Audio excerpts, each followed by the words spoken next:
Pitching for the Sailfish, number 21, Kat Budnovich. And doing the catching is number 22, Maddie Biggs.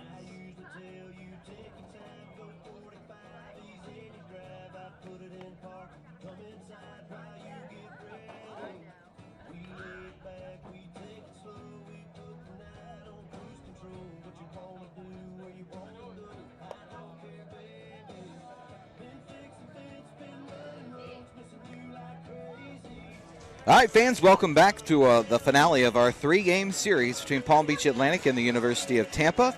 The Spartans have taken two close games in the openers. Sailfish will hope to salvage a split here on Saturday afternoon if they can take this finale against the Spartans. Let's take a look at the Spartans lineup. Stefanie Ballmer leads off for the third straight game. Christina Clawberg at second, bats second. Corrine Miner is the center fielder again, batting third. Mariah Gall does the DP duties in the cleanup spot. Maddie Farrell catches for a third straight game. Bailey Phillips bats sixth, plays third. Lexi Chevalier in right field bats seventh. EJ Jansen bats eighth and plays first. Emily Profit back in left in the ninth spot. And doing the pitching is a new face, number 16, senior Sam Kay. Third different pitcher we've seen for the Spartans. And we're ready to go underway. PBA a little bit different defensively, and we'll get that for you here in just a moment. Budnovich ready to go. First pitch swinging is Ballmer, and it's up out of the zone, but she couldn't lay off. Outfield remains the same for PBA, with the exception of right field. Hannah Carlton has moved into play first base, so Janey Mccluskey will move from the DP role out to right field. Allen in center, Albertini in left. 0-1 pitch. Delivered right on the outside corner for a quick strike two. In the infield, Edmillie Molina moves from first to third, with Budnovich now in the circle. Guerra and West remain up the middle, and as I mentioned, Carlton plays first. Biggs is behind the plate. Budnovich ready, 0-2, swung on and missed, and a fist pump early on from Kat Budnovich. Gets a three-pitch strikeout to start the game. That looks like a good sign. Second baseman number 3, Christina Clawberg. Budnovich coming off far and away her best outing of the 2020 early season in her last game against Malloy. That was up at the Florida Tech Invitational last weekend. Clawberg watches this one stay high. Calling the balls and strikes again is Charles Smith. He was behind the plate for that 17-inning affair last night. Roger Bloat back on the bases. He had a really good strike zone, I thought, in game number 2 of the series. This one's skied to right. Mccluskey tested early, but she got a good jump. And the wind bats it down enough to get back into her glove. Quickly 2 away.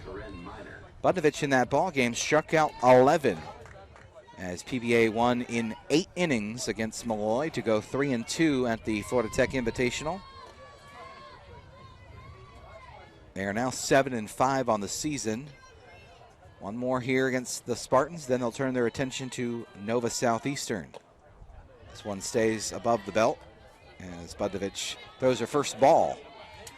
She's facing Corrine Miner, who homered in the opener today. Couple of hits for her in that one. Budnovich ready, 1-0. Whoa, way high as that one slipped out of her hand.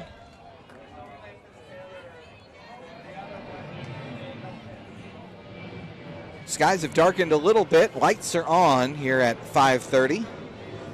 But we're hopeful to get this one in with no hindrance from Mother Nature. Wind has been a factor all afternoon. 2-0. That one through there for strike one. Budnovich, if you're a Spartan fan and perhaps not familiar with her work, of the PBA pitchers, likely the hardest thrower. As a freshman last year, she had almost as many walks as strikeouts, but very good stuff. Good velocity as that one misses up high, 3-1. So far this year, off to a bit of a rough start in the circle early on, but as I mentioned, that Malloy game really saw her come around. 3-1 pitch. That one at the knees as Miner took a step towards first, but it caught the zone, says the home plate umpire.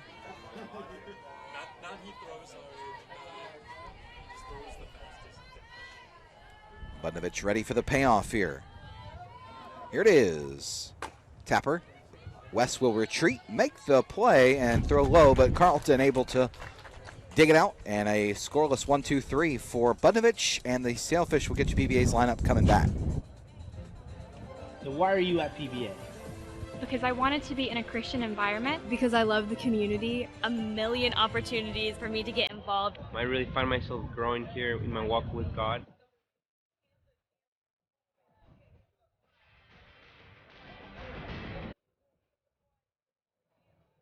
Because Palm Beach Atlantic University is anchored in faith, anchored in values, anchored in truth. We educate, mentor, pray for our students, so they can confidently launch.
Bottom of the first, you see the PBA lineup. West, Guerra, Biggs, Mccluskey, Budnovich, Molina, Carlton, Albertini, and Faith Allen. A very similar lineup, some position changes different, but the same batting order as we saw in game number 2 of the series, game 1 of the day. PBA hoping to strike first. They haven't been able to score first in the first 2 games. Granted, no one scored for the first 16 innings last night. West at .413, the only batter for PBA over 400. They have 2 at 300 or better. Edmillie Molina at .317, Maddie Biggs an even 300. Mccluskey not too far off at .286. Lefty on lefty. You don't see a ton of PBA batters facing left-handed hitters often because there's just not that many pitchers at the D2 level that are left-handed.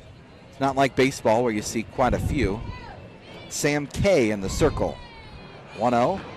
Look like West maybe taking a strike.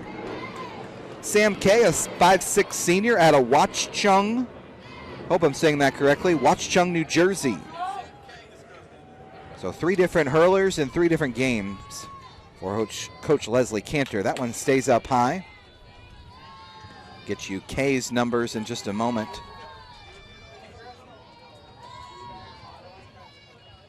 On the year, this is her 4th appearance. She's just got 6 innings under her belt, and this is her first start.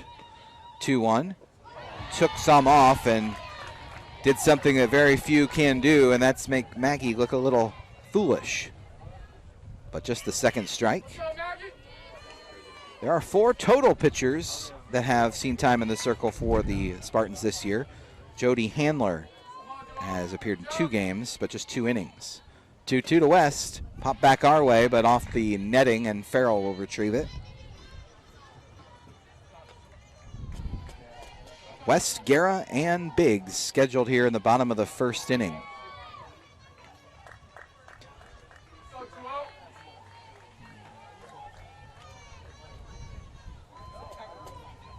Two balls, 2 strikes. This one fought off.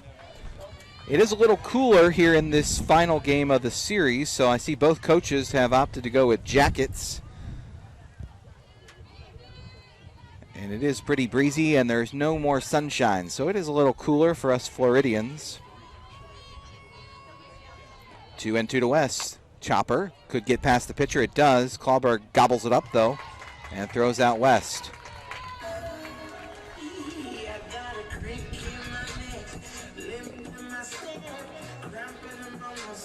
Looking before the game, I happened to glance down in the Tampa bullpen as we were getting the field prep for Game 3, and I noticed there were 3 different pitchers throwing, 2 in the bullpen and 1 off to the side. The one off to the side was Corrine Miner, who threw all those nearly 250 pitches last night, as that one hits the outside part of the zone. She's in center field. So it appears as if she would be available should they need her. 0-1. This one in there for strike 2 as Guerra watches 2 strikes go by. Miner has thrown the most innings on the team, 44. Gallhouse has thrown 27. This one popped down the right field line. 3 Spartans chasing, but it'll fall innocently to the grass.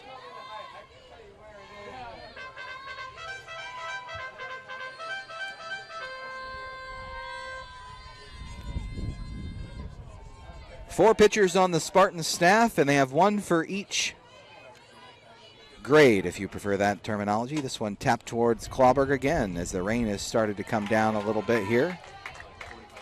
So 2 easy ground balls for the Tampa second baseman. Gallhouse, the freshman. Jodi Handler, who's the only one we have not seen in the circle in this series, a sophomore. Miner, a junior, and Sam Kay, today's starting pitcher, a senior. So if you're head coach Leslie Cantor and your staff, you look to recruit a pitcher every year, and then you don't have to worry about too much turnover as the rain starts to pick up a little bit here. As umbrellas and jackets are popping up around the ballpark. Kay trying to pitch through it as that one stay up high, and it's 2-0 to Biggs. It's a stiff wind blowing across the field, which is causing the rain to kind of come into us here in the booth. 2-0 to Biggs. That one in there for a strike. Right at the belt or so.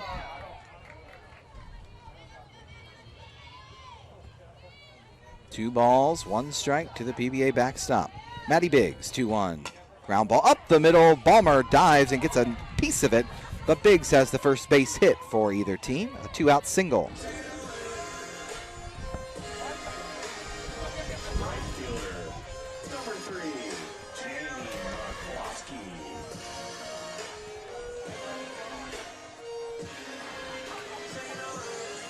That'll bring up Mccluskey. Janey's had a good series. Has her batting average up to 286. Still looking for that first home run of the home part of the schedule. She's got 2. This one must have missed outside, 1-0. Certainly the wind in her favor, blowing out towards left field. If she could get into one, Sailfish might have an early lead. Sam Kay takes a little off, but it stays a little down, 2-0. Hope you're enjoying your time today on Valentine's Day weekend. We had a long one last night, quick one in the first one today. We'll see what this finale brings us. Thanks for joining us. 2-0. This one stays up. 3-0. They've pitched Mccluskey pretty careful all series long. 2 walks last night that were fairly obvious to be intentional. Trying to work around her as Budnovich waits on deck.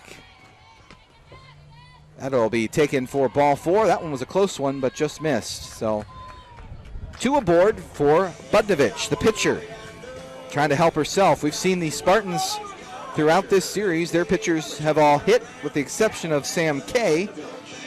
Gallhouse and Miner, the 3-4 hitters. As the misting continues here. We may see this for the rest of the night, just kind of off and on. Budnovich ready. Pop foul. Kind of in under her hands. A tough pitch to handle, left on left.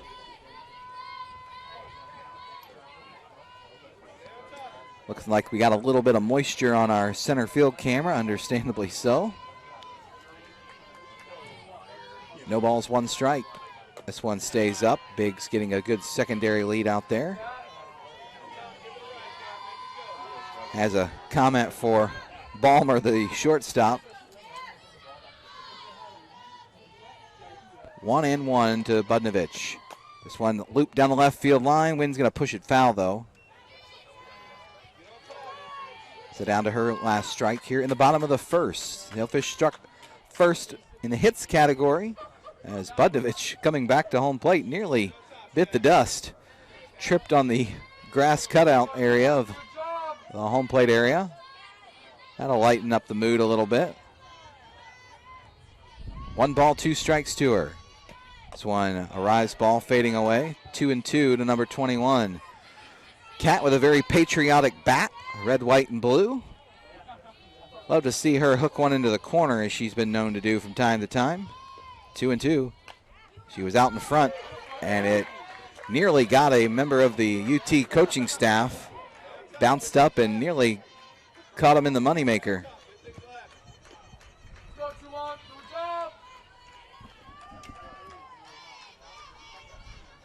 The runners will be off at the crack of the bat with 2 outs. 2-2. Down and in, a tough pitch to do damage on, and Kay gets the important strikeout. We've played one, no score here from Simpson Field. Stick with us.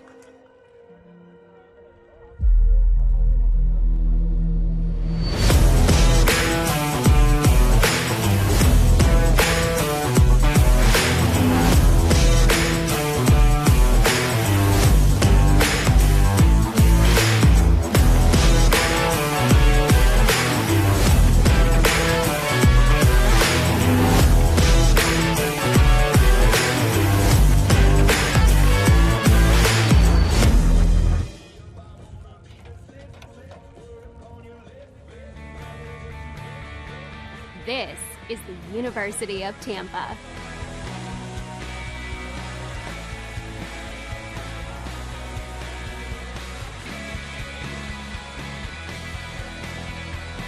Explore your dreams, discover your talents, get ready to invent, innovate, and be a leader.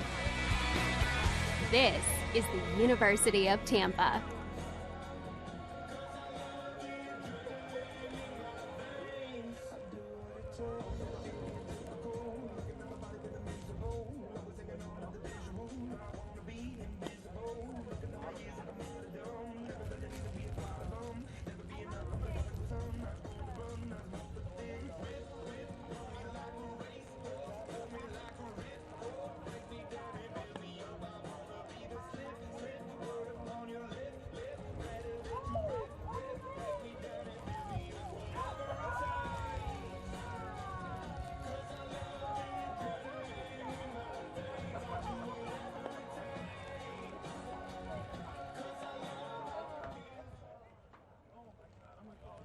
Leading off for the Spartans, DP number 21, Mariah Gall.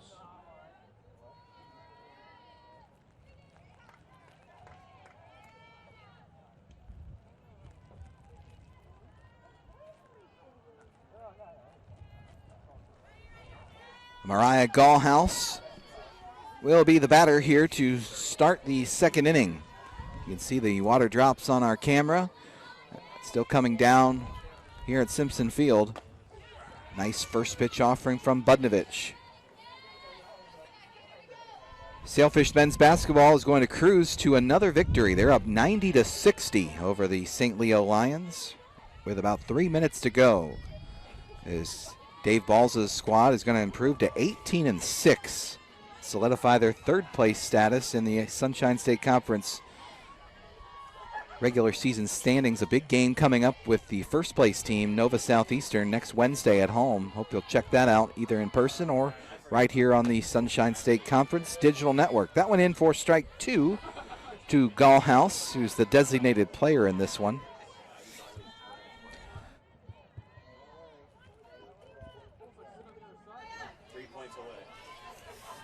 One and two. Line down the right field line. That will just miss the fair line.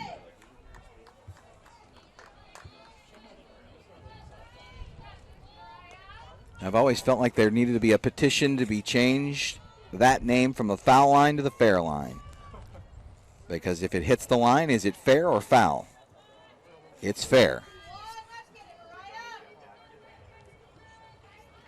1 ball, 2 strikes to Gall, the freshman, an impressive young player. 1-2. Off speed and taken high. Evens things up. Gall out of Spring Hill, Florida. 2 balls and 2 strikes. This one chop foul. There's a chance that Mariah Gall in her spare time occasionally spend some time with Kenny Silvestri's grandparents over in Spring Hill. Maybe, maybe not. Not sure if they run in the same circles. Our public address announcer. His grandparents over in that part of the state. 2 balls, 2 strikes. Here it is, down and in, but fouled off.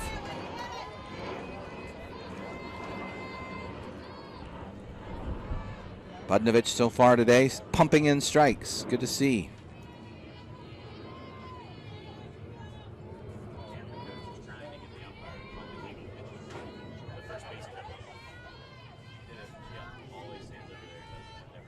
Two balls, 2 strikes. Here we go. Another one popped up. Who wants it? It's going to be West calling for it. Wynn's going to push it in, but she'll make the easy grab. Looking up into the night sky now as we're approaching the 6 o'clock hour.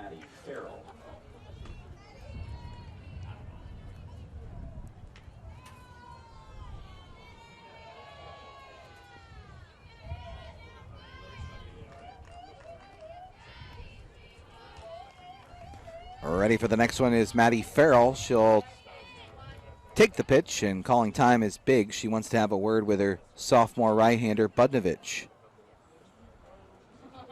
Tampa now 7-3 on the year. They've won 4 in a row. The 2 here in West Palm Beach, and the 2 in the Old Coast Classic as they defeated Wingate in a pair of 4-3 and 8-4 decisions. That one just a little below the knees. Some of the Sailfish fans wanting that one called.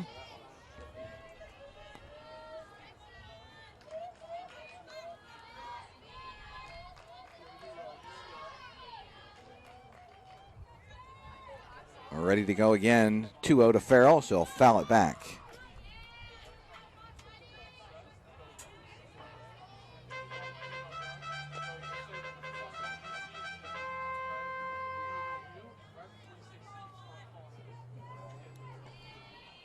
After 26, 27 innings, the fans have given up.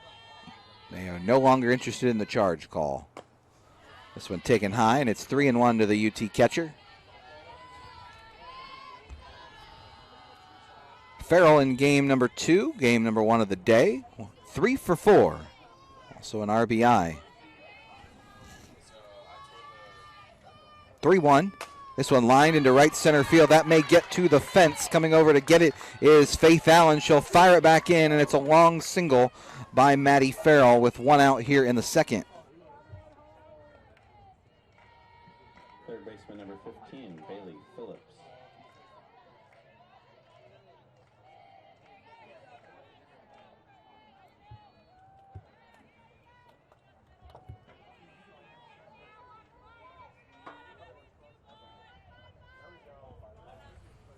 With 1 out here in the top of the 2nd. It'll go to Bailey Phillips. She'll take strike 1.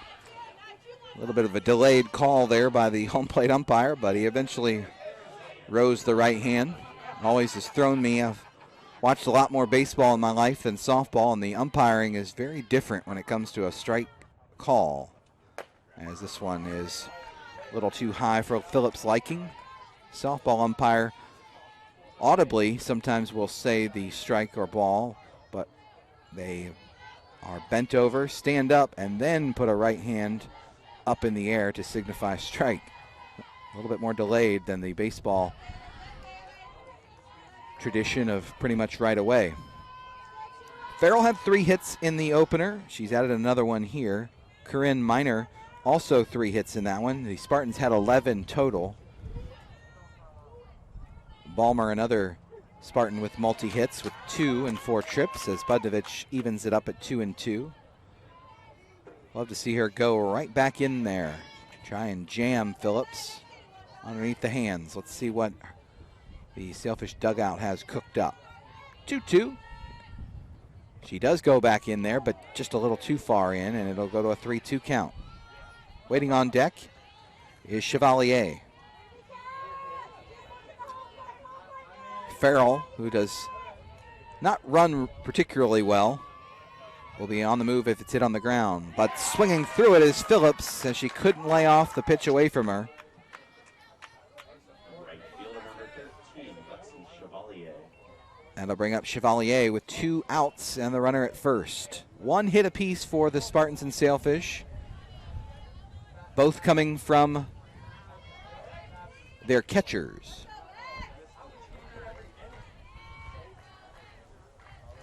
This one a foul tip into the glove of Biggs. Chevalier not able to lay off that tempting rise ball delivered by Budnovich.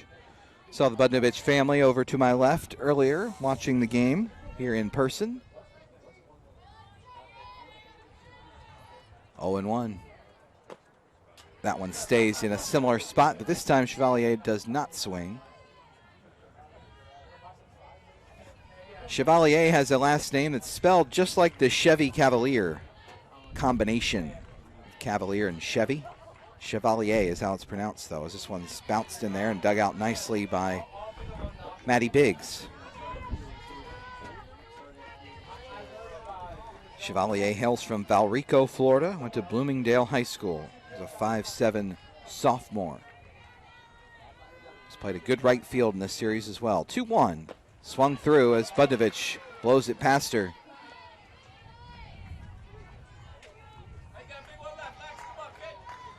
Final score from the Rubin Arena, 93-64. Sailfish continue their winning streak and sweep the week of Barry and St. Leo. This one swung on and missed. Chevalier is retired on a Budnovich strikeout to end the top of the second. Let's get some runs as we go to the bottom half.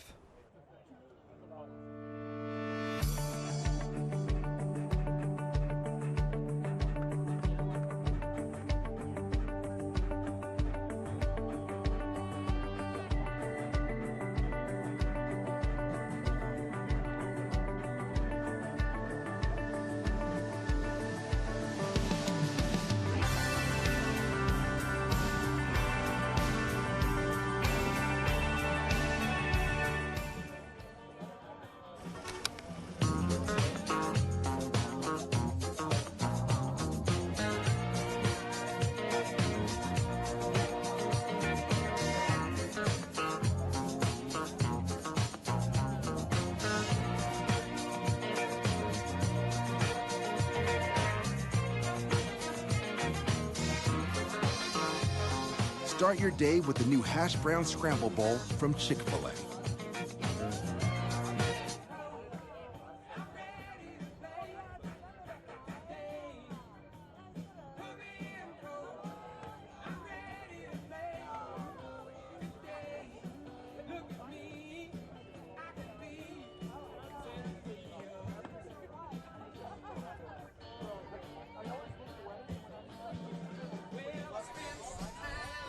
Bottom of the second inning, it'll be Molina who gets the first crack at Sam K here in the second inning. Molina batting .317. Had a 2-run double in the first one today.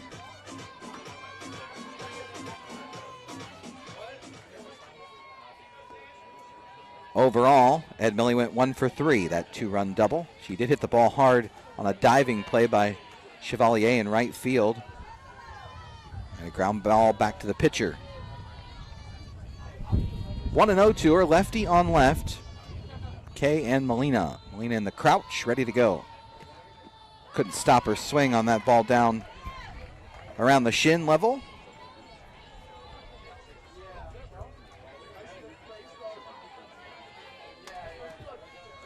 Looks like the rain has slowed down to a stop almost here. I'm thankful for that as this one stays above the letters. PBA in their gray tops with the navy trim, navy pants, and the great navy and white socks.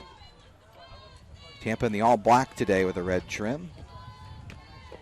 This one Dugout. And it's 3-1, so Molina can choose wisely here about what she wants to swing at.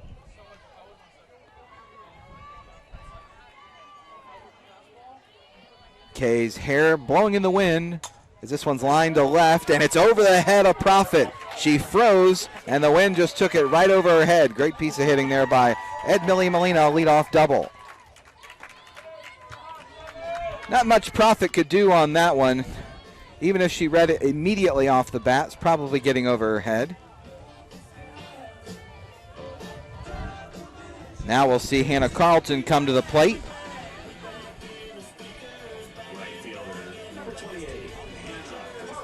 The wind is still very stiff. You can see it moving our center field camera a little bit.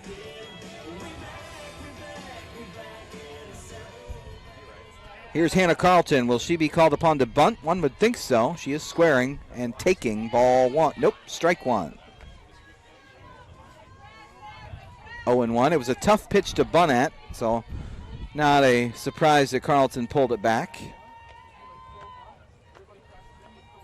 She'll try and move along Molina to get to Albertini. 0-1. She takes it right down the middle. Not sure what Hannah was looking for there. That was a pitch that you couldn't really have asked for more perfect. She'll try and make good here on the 0-2. Maybe called upon to bunt again. Nope, swinging away, or looking to swing, and takes it for ball one.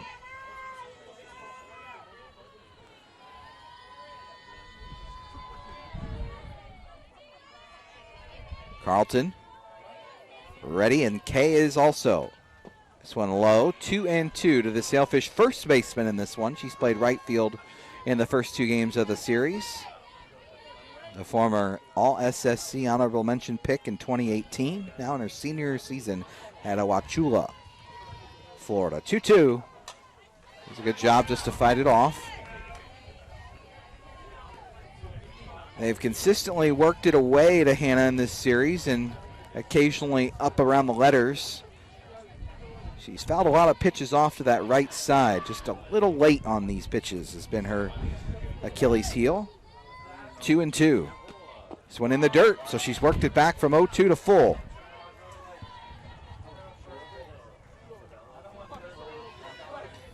Oh for 3 in the first game today.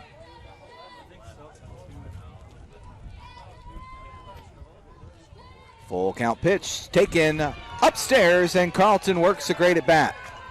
Couldn't get the bunt down, but then worked the walk on 4 balls from Kay.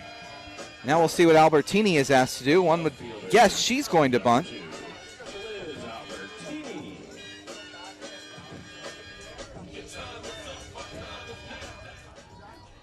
Coach Cooley goes through a set of numbers using her stomach area as the backdrop with the dark pullover top she's got on. Now Albertini in there. She does show bunt. It's in the dirt all the way to the screen. That'll do. That'll do just fine. That'll be a wild pitch, and Kay wants a new softball as the rain has picked back up again. So the Sailfish have tried to lay down sack bunts in this inning, but the Spartans have not complied. First a walk, and now a wild pitch as Kay is kind of squinting out there, trying to pitch through the rain. This one up the middle, that will get through for an RBI single by Albertini. They're going to hold up Carlton, and wisely so, as the throw in by Miner keeps Carlton at third, but an RBI hit for Liz Albertini comes at a perfect time. Sailfish have their first lead of the series, 1-0, and they're not done. Runners at the corners with nobody out. Good job by Liz. Just put the ball in play, hit it hard on the ground, and find some holes. Tampa infield will come in now and try and keep Allen from doing the same thing. Will Albertini perhaps be on the move? We have not seen a stolen base attempt by either team in this series. This one hit hard to the left side. Ballmer knocks it down, but that's all she'll be able to do as Allen able to beat it out.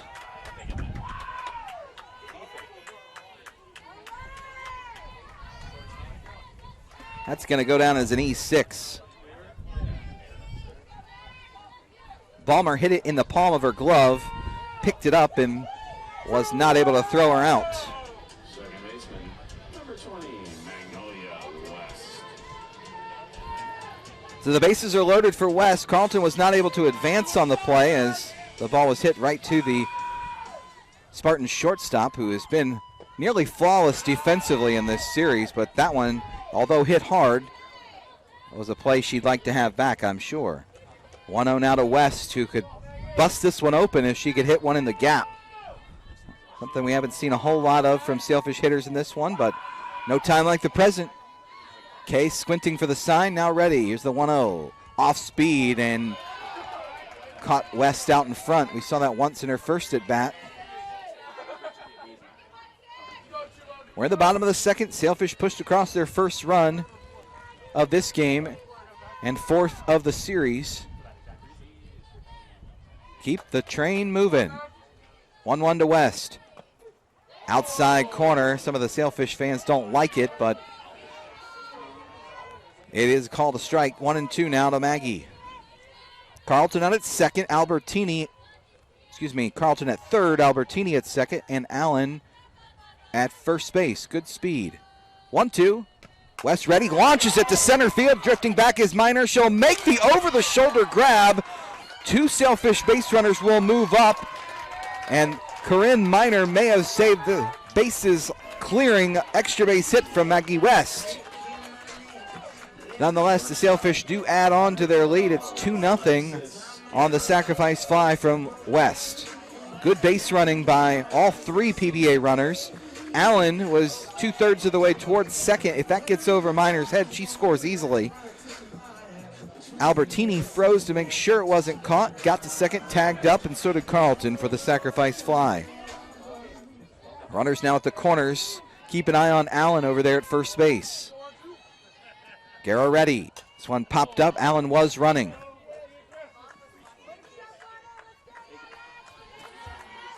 As we said, there has not been a stolen base attempt by either team in this series, which is kind of mind-blowing when you think about it.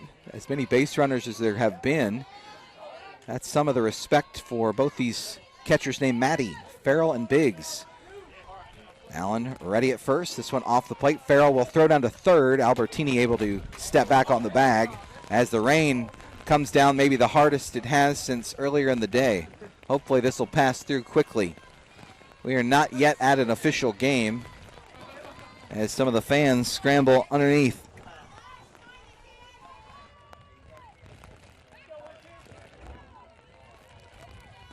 One ball, one strike. Guerra back in the box, two runners in scoring position. This one in the dirt, and Farrell does a good job just to drop to a knee and block it up. Biggs waits on deck.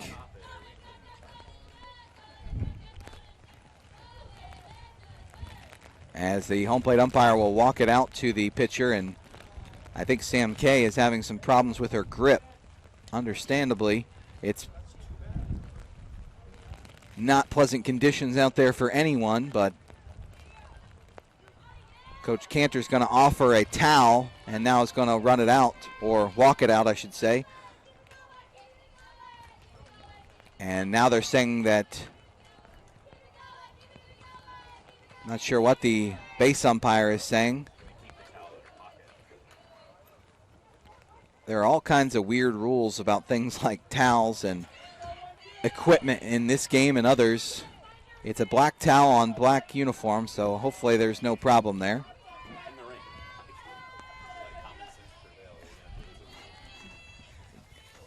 Kay looking into Guerra with the 2-1 count. It's going to stay upstairs, 3-1.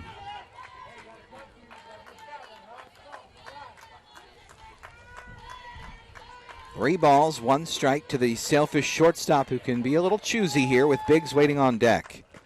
She lays off the high pitch, and the bases are juiced for Biggs.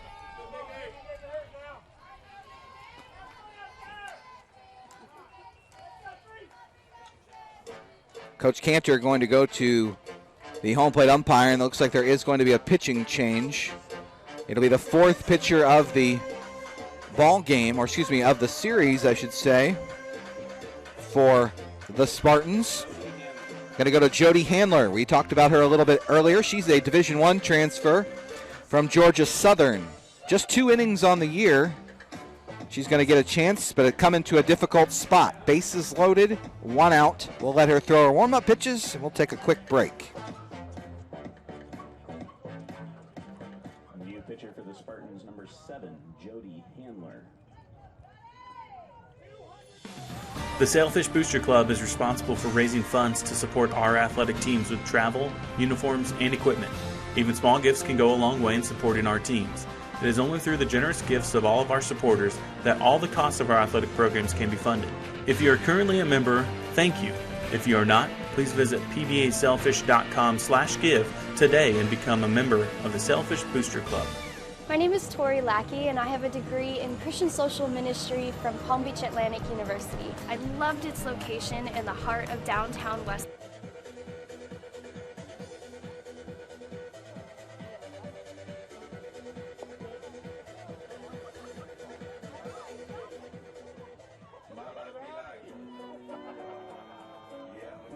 Now batting for the Sailfish, catcher, number 22. Back here with Jodi Handler now in the pitcher's circle. Court and lane to lane, under the lights or under the sun. Biggs will be in the box. Division II sports like NCAA.com. The center of D2 is And we're ready for Handler. First pitch in as our commercial is still running. Trying to wrap things up here. No balls, one strike to Maddie Biggs. Bases loaded. One out here in the bottom of the second. 2 runs already in. Now we're ready to go on the broadcast side. That one off speed but inside. Handler played her freshman season at Georgia Southern, where she went 3-2, a 3.04 earned run average. So a deep pitching staff. As this one's popped back our way. The fans scramble. She played at Alonzo High School in the Tampa area, was a 9A All-State selection, struck out 203 batters, was the Tampa Bay Times Hillsborough County Player of the Year as a senior. 1-2 to Biggs. This one lined up the middle. That'll get down for at least one. Coming over, the center fielder bobbles it, going first to third, and now first to second is Biggs. That'll bring in 2 and double the Sailfish lead, 4-0. Good base running all the way around after the error in center field.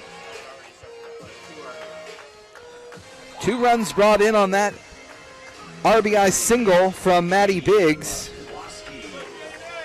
The error will allow Maddie Biggs to go from first to second and Guerra second to third. Mccluskey steps in. Looked like Biggs hit it a little off the end of the bat, but got enough of it to get out to center field, and the very sure-handed Tampa Spartans defense has fallen a little short of their standard here in this finale. 2 errors in the inning by Ballmer and now Miner. This one stays high to Mccluskey. If Mccluskey could get a hold of one here, really put an exclamation point on what's already been a 4-run inning. Here's the offering, just a little low, and the troubles that Sam Kay had towards the end of her outing with location and maybe grip seem to have been passed along to her replacement. Mccluskey 3-0, watches it high, ball 4. Mccluskey with a sly smile, knowing she has not seen a whole lot to hit. Budnovich will get a chance here to help herself. First, a word of encouragement from Coach Cooley.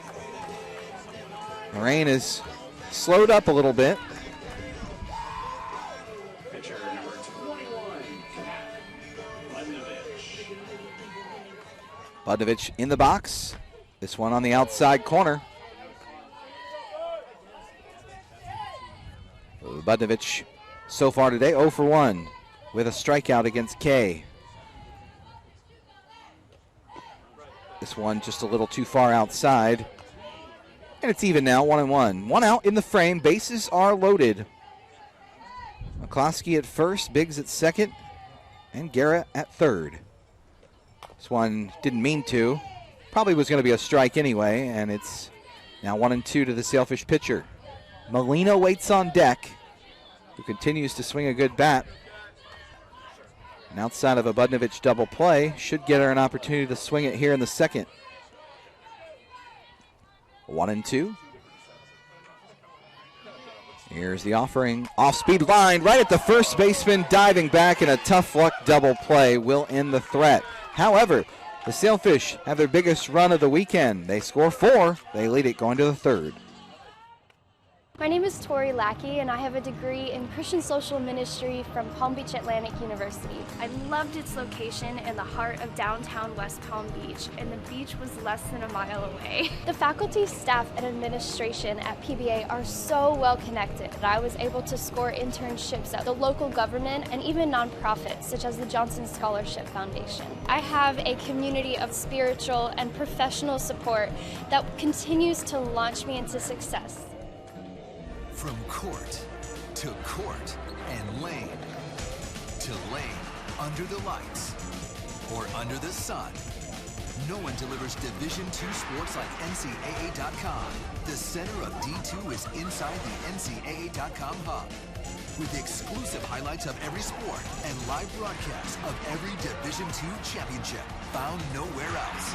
Make NCAA.com yours, the home of Division II college sports.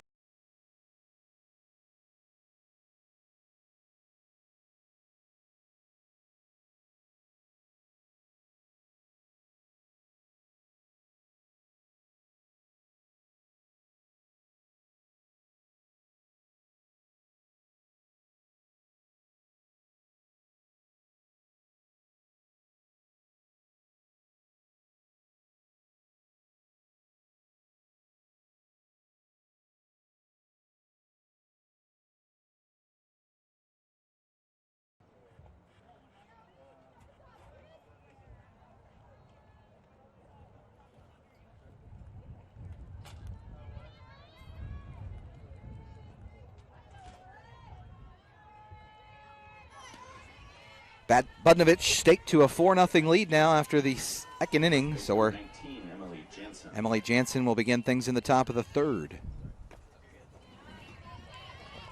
Pretty long layoff for Budnovich in that long bottom half, according, of course, also lining into the inning-ending double play. So we'll see if that affects her at all in terms of her control. This one popped into shallow left. Albertini breaking back and off the glove of Guerra, who had to drift out into shallow left. That'll be a base hit. Almost a great over-the-shoulder grab by Alexis, but just escaped her grasp. So a good start for the Spartans here in the third. That'll be their second hit. And that'll bring up Emily Profit, the left fielder.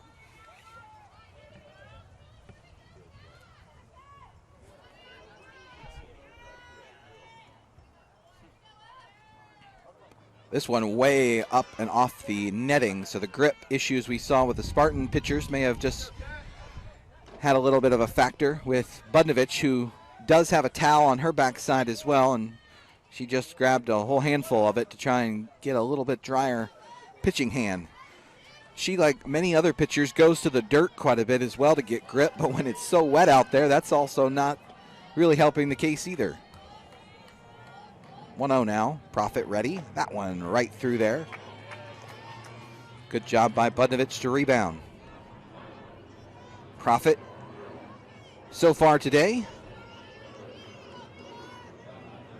getting her first at bat in this one. 1-1. This one lined down the right field line, but foul up against the tarp. Our good friend the tarp has gotten plenty of use today. More than it did in its entire first season at Simpson Field when we never even used it. That was 3 years ago, 3 seasons back. It became a conference rule in softball, and in the following year it became a conference rule in baseball. 1-2. This one misses inside. A good pitch though. 2 balls and 2 strikes. Some conference schools, some which are located not too far from here, Lynn University, failed to get a tarp for their baseball team for several years. I've been told they have one now, so good job by them. This one lofted into shallow right, and the Spartans are dinking the Sailfish to death here in the third inning.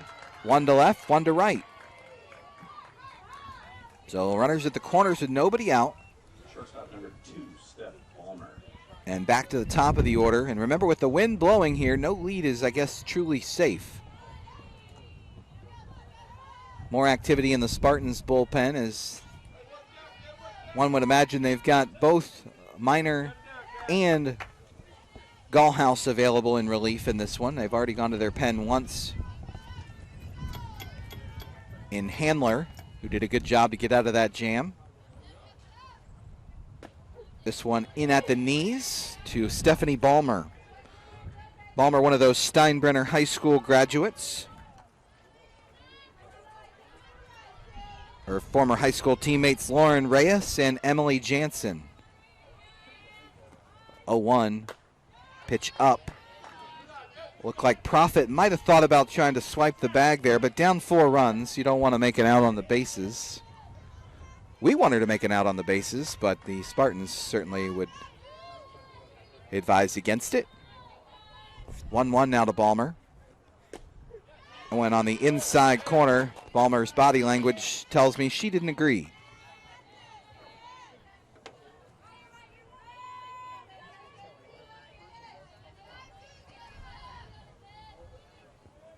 One ball, 2 strikes to the shortstop. This one up as Profit jumps off first, but Biggs able to corral it and keep everybody at bay. 2 balls, 2 strikes to number 2.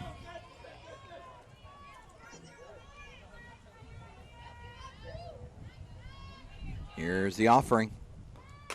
Grounded left side, deep in the hole. Garrett can only dive and knock it down. Another, what we can only call cheap hit, taking nothing away from the Spartans, but they've put it in the perfect spot. 3 of them in this inning, and they've dug into that 4-run lead. It's now 4-1. Here's Clawberg. Will we see another bunt attempt? 2 aboard with nobody out, and the heart of the order following. We may see Clawberg try and lay one down. She is squaring and taking. They've got her in a potential run down, but nobody at second, so West was on the move towards first. She's covering in case of the bunt, so Profit can afford to get a really large secondary lead out there. Clawberg had to kind of hop out of the way of that pitch that was bearing down in on her shoe tops. 1 ball, no strike to her. She shows bunt late and makes contact, but can't get it down as the gentleman off to our left yelled foul as it hit the backstop. Clawberg, another one of those Tampa area natives, went to Tampa Catholic High School. 1-1, she shows really early, pulls back and bunts it, gets it down nicely. Molina with the sidearm throw, covering was Carlton.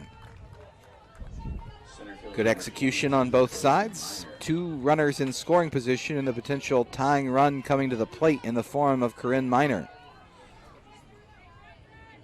1 out, Sailfish infield plays kind of mid-range.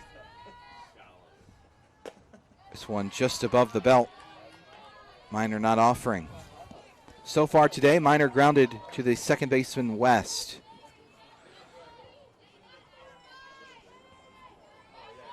Budnovich would love a strikeout here, but is behind the count 1-0. This one sails high on her 2-0.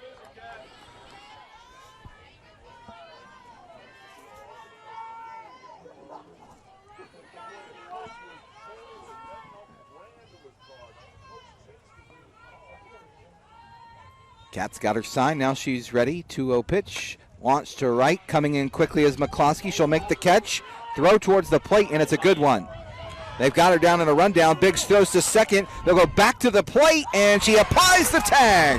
Great execution by the PBA defense. Gets the Sailfish out of the jam. Mccluskey to Biggs, to Guerra, and back to Biggs. We go to the bottom of the third. 4-1, your Fish in front. The Sailfish Booster Club is responsible for raising funds to support our athletic teams with travel, uniforms, and equipment. Even small gifts can go a long way in supporting our teams. It is only through the generous gifts of all of our supporters that all the costs of our athletic programs can be funded. If you are currently a member, thank you. If you are not, please visit pbasailfish.com/give today and become a member of the Sailfish Booster Club. The Arrigo Automotive Group are longtime supporters of Palm Beach Atlantic University. Known for their wide selection of vehicle offerings at multiple locations in South Florida, Arrigo offers a comprehensive new and used car buying experience including parts, service, and repairs, not to mention straightforward financing. Search their inventory and schedule a test drive from your smartphone or by visiting them online at arrigo.net today.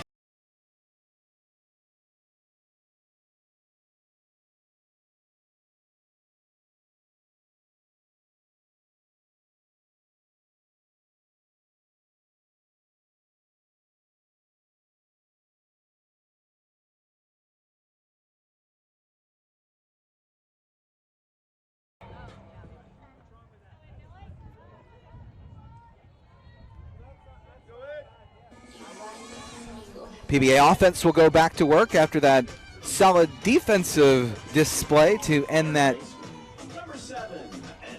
sticky situation in the top of the inning. Edmilly Molina will be ready to go here against Jodi Handler, who did a nice job in relief of the starter Sam Kay. Millie, as her friends call her, or Ed. In the box here, 1-0. That one off the plate, 2-0 to her. Molina has played first in the first two games of the series and now third base with Budnovich in the circle. 2-0 to her. She can pick one out she likes and drive it. Took a good cut. She launched a double over the head of the left fielder Profit in her only other at bat today.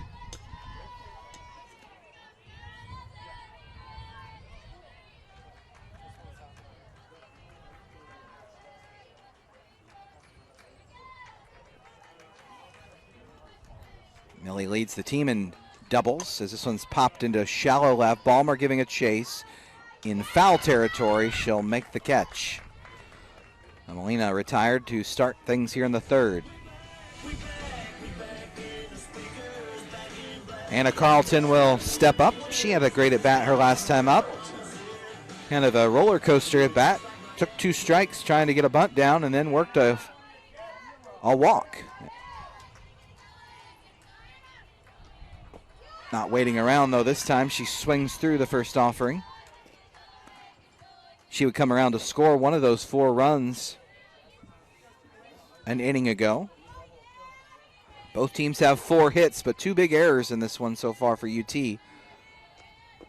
As this one's low.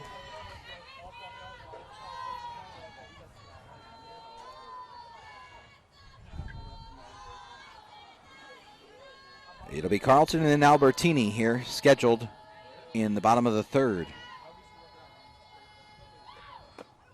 Good fastball there as Handler may have the best velocity on the staff. Her or Miner, one of the two. Both throw pretty hard. Miner, of course, with those 15 strikeouts and 17 innings of work in the opener. 1-2, fouled back as Carlton stays alive.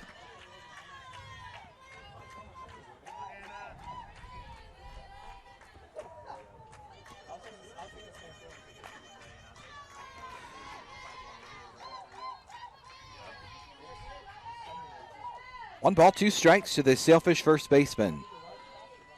Ready she is. Off speed and takes it high.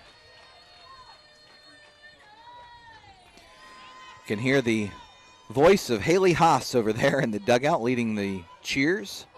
Haley, one of the injured Sailfish, not available right now. Had a hand injury up in Gulf Shores on a slide at home as Carlton likes to do the old 0-2 to 3-2 trick. Worked out to a walk last time. Let's see about this time. She digs in and Handler ready. 3-2. Inside, ball 4. So Carlton helping her team when she's not swinging the bat particularly well, has worked 2 really good plate appearances in this one and worked 2 walks. Liz Albertini steps in. She came through with a big RBI hit in her first at bat of this one. A sharp single up the middle.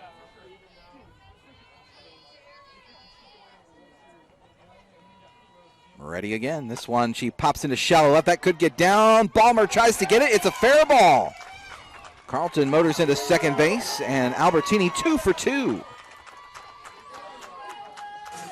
Off the bat, I didn't think anybody had a prayer at it, but Ballmer with those good instincts at shortstops almost hunted it down. Center fielder, number 27, Faith Allen. What will Allen choose to do here in the third inning?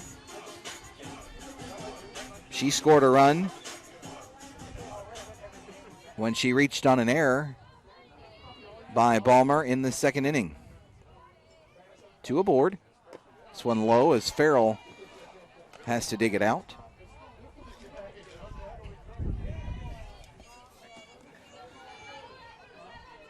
Albertini at first, Carlton at second, and Allen at the plate. 1-0. Good swing, but wasn't able to turn that one around.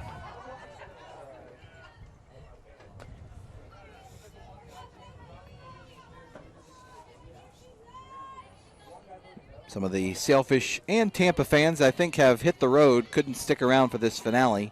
1-1. This one grounded towards the shortstop, Ballmer, who will flip glove at second base and get the force out. Fielder's choice for Allen. Moves Carlton into third base. Ballmer playing deep in that 6 hole. Had to go up the middle. Knew her only play would be to go to second. Decided to do the glove flip, and Clawberg was there to retrieve it.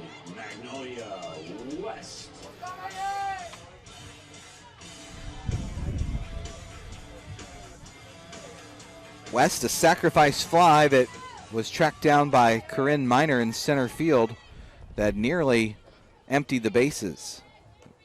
Bases were loaded. West hit it right on the button, but Miner tracked it down in right center. An over the shoulder grab, but it did bring in a run in the form of Hannah Carlton, who is now out there at third base again for West. On first is Allen. She'll take off for second. Farrell bluffs the throw, but Allen easily able to slide in. And it's 2-0 to the Sailfish senior second baseman. We got it right that time. We'll see how carefully they pitch to West. Guerra has had a tough weekend at the plate, waits on deck. This may be an intentional walk. Nothing against Lexi Guerra, but I wouldn't face Magnolia here if I could avoid it. And that's exactly what they do. She'll trot on down to first. And Guerra will have a chance here with the bases loaded, 2 outs in the third. This is a big spot in the game when you think about it. It's a 3-run lead for PBA, but a hit here with the speed that's on the bases could bring in multiple runs and get the advantage back out to a more comfortable level for Coach Cooley and the Sailfish bunch. Guerra settles in, 0 for 1 and a walk today. Lined into the left field, that'll get 1 run in at least. They'll send Allen to the plate. Here's the throw, it's a good one. They will miss the tag. Farrell argues, but Allen is in there for a 2-run single for Lexi Guerra. They pitched around Magnolia West, and Lexi made them pay. The ball beat her there, but Farrell not able to get the tag in, says our home plate umpire, despite the argument of the catcher Farrell and the dugout coaches for UT. That's exactly what the doctor ordered. A 2-run rip of a single into left. Profit got over quickly as it got to her, but Allen with that good speed and 2 outs, Cooley sending her all the way. Good hook slide, got the plate, and that's all she wrote. 2 more runs out there for Biggs, who's chatting it up with the home plate umpire once again. Guerra alertly moved to second base on the throw, so she's in scoring position as well. That one in there for a strike. Handler to have a little anger behind that one. That was a pretty hard pitch. 4 runs in the second, 2 more in the third for the Fish. 6-1 our score. 0-1 Biggs out in front there with the helicopter swing. She got that one in her last time with a single into center field that is part of a 2-hit day she's got working. She brought in 2 with that 2-run single. What does she get here? 0-2. Tried to challenge her with a rise ball, and it was a good spot for it, but Big's able to fight it off. Carlton at third. Correction, West at third and Garrett at second.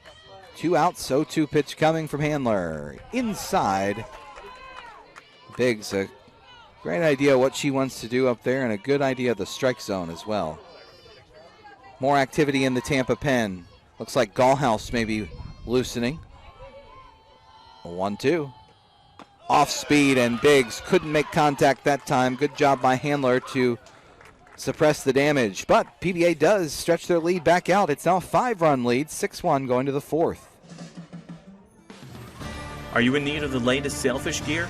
Visit pbasailfishgear.com for all the best in sailfish products. The official online store of PBA Athletics has everything from t-shirts, sweatshirts, and polos to drinkware, business accessories, and even pet supplies. Visit pbasailfishgear.com, your one-stop shop for sailfish swag.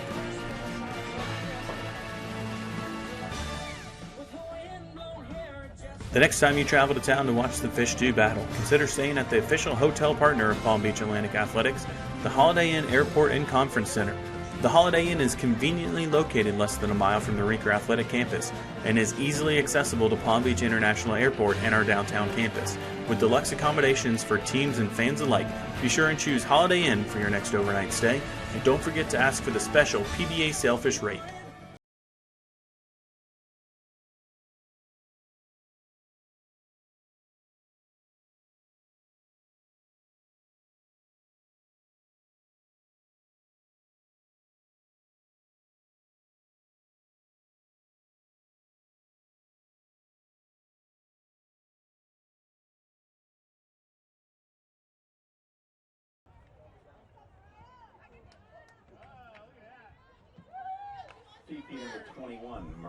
Mariah Gallhouse will grab a bat. She was warming, I believe, in the UT bullpen as a possible relief appearance for her.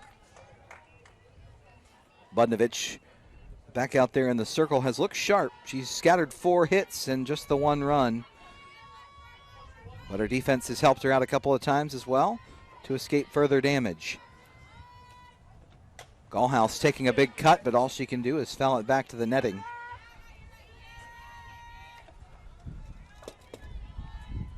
PBA will not have a lot of time in between tonight and their next ball game. It'll be Tuesday evening down in Davie.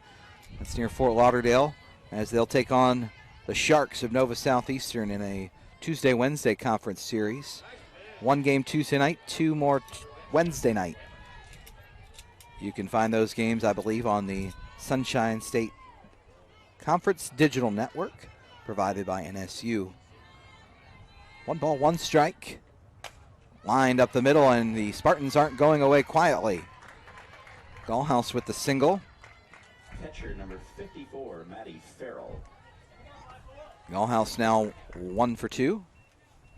That'll bring up Maddie Farrell. Maddie hit a line drive single into right center field. It was a long single, but Allen did a good job to get over there and cut it off from getting to the wall.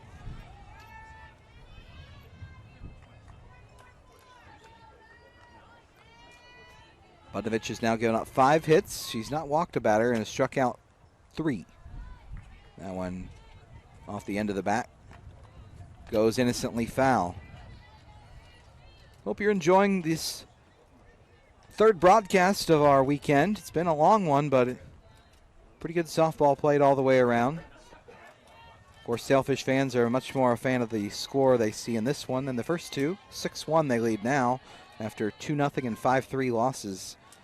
Trying to salvage this final game of the series. Budnovich ready, 0-1, grounded towards short. Could be 2 if they hurry. Garrett a second for 1. Over to first, dug out by Carlton. 6-4-3 and a beauty. Good turn over there by West, who we've talked to a good amount about. Is new to the position. Maddie Farrell does a lot of things well on the softball field. She catches, she throws, she hits, but foot speed is not her top attribute. Carlton a good job over there as well to dig it out. as this went in on the hands of Phillips. Can't say enough about Lexi Guerra and the work she's done at shortstop so far this season. We talked about it in the Washburn series. She's kind of bounced back and forth between short and second in her 4 years at PBA. Played a little corner outfield as well. 0-1. In there for strike two.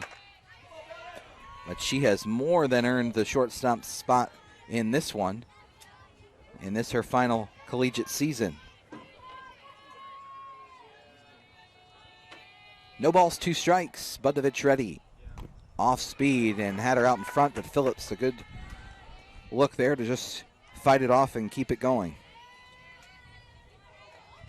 Special thanks to our Sports Turf 1 grounds crew. They kept pouring bags of Diamond Dry down on the field today. Got the field in very playable conditions. Our staff chipped in where we could, and looks like we're going to be able to get these 3 games in. Popped up right side. Could be an easy play for Carlton. She hauls it in around the first base coaching box, and that'll end the top of the 4th. 6-1, PBA leads. So why are you at PBA? Because I wanted to be in a Christian environment. Because I love the community. A million opportunities for me to get involved. I really find myself growing here in my walk with God.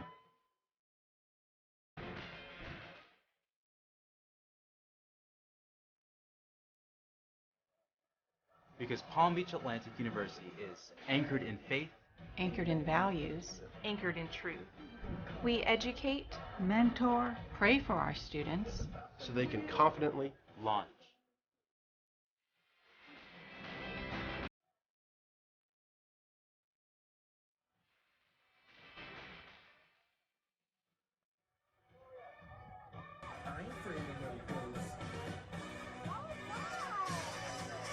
Bottom half of the 4th inning, we like the scoreboard right now. 6-1 if you're a Sailfish fan. Sailfish put up 4 in the 2nd, 2 more in the 3rd. The Spartans got 1 in the 3rd after PBA came back with their 2 in the bottom half. Right fielder, number 3, Janey Mccluskey will step in. She has walked twice in this game. Likely thankful to lead off an inning where they know they're not going to pitch around her. Janey will dig in against Jodi Handler.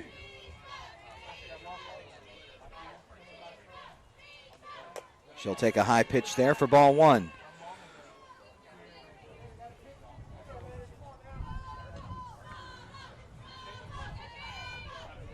Mccluskey waving the bat up around her helmet. Ready. This one misses in, and it's 2-0. A lot of respect for Janey Mccluskey on the other side. They have not given her much to hit. They struck her out the first 2 times last night, but since then she has been on base a lot. That one a good pitch by Handler, down and in. Catches the part of the zone. Our next broadcast on the Sailfish Sports Network will be Tuesday as Palm Beach Atlantic Baseball hosts Nova Southeastern in a non-conference midweek matchup. That one in there for strike 2.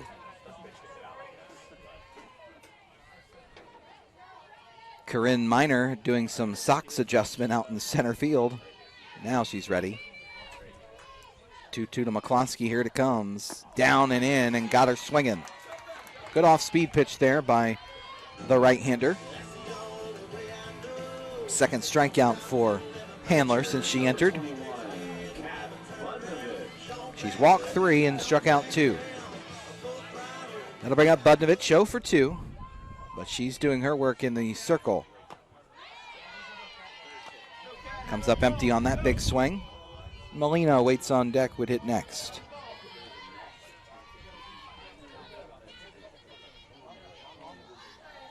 Oh, 1 hit hard the other way. A good idea by Bud, but just missed the fair line.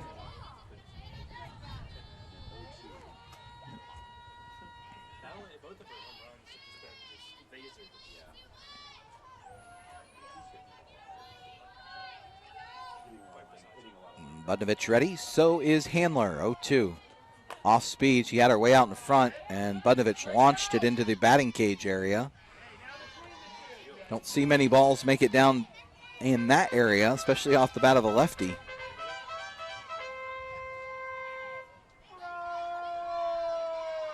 0-2 pitch. Again, fighting it off as Coach Cooley does the limbo down there to pull a matrix move and get out of the way of that one.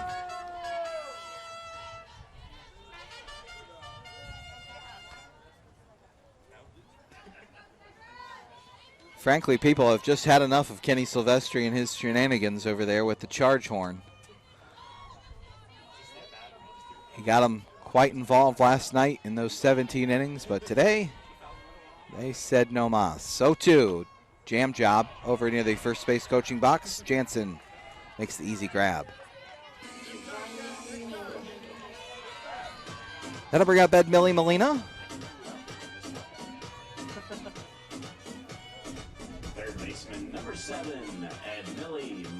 Millie so far today, 1 for 2, a double and a pop to short.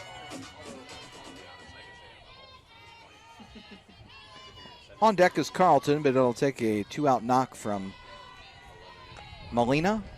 A walk, an error, hit by pitch, something to get her aboard. 1-0. Here's Handler's offering. It's down and away. 2-0.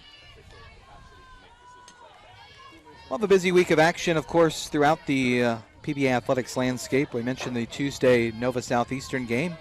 It'll be Nova week in some respects. First the 2-0 to Molina. Launch down the left field line. That's a fair ball. May have even hit the glove of Jansen. Molina will round first, head for second. She's rounding there. She'll go to third. Here's the relay throw. She'll slide in with a 2-out triple.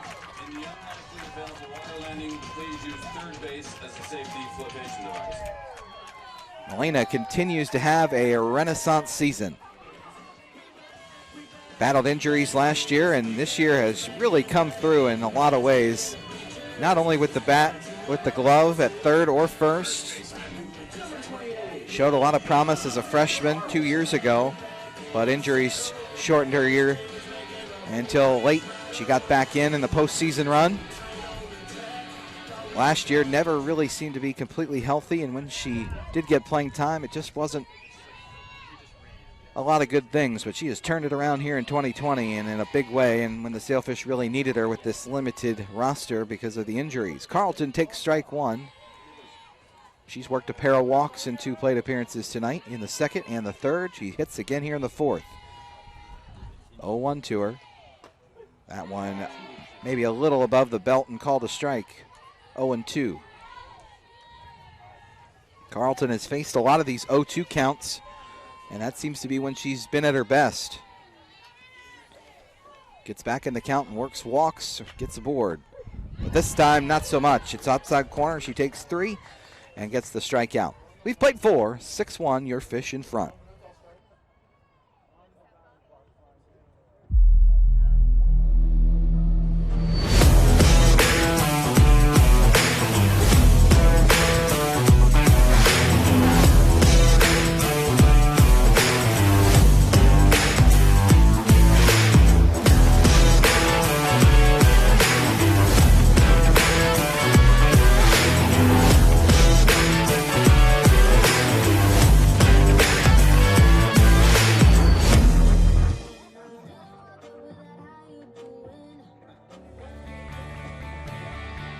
This is the University of Tampa.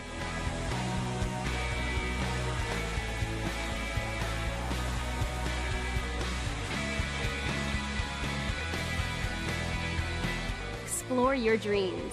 Discover your talents. Get ready to invent, innovate, and be a leader. This is the University of Tampa.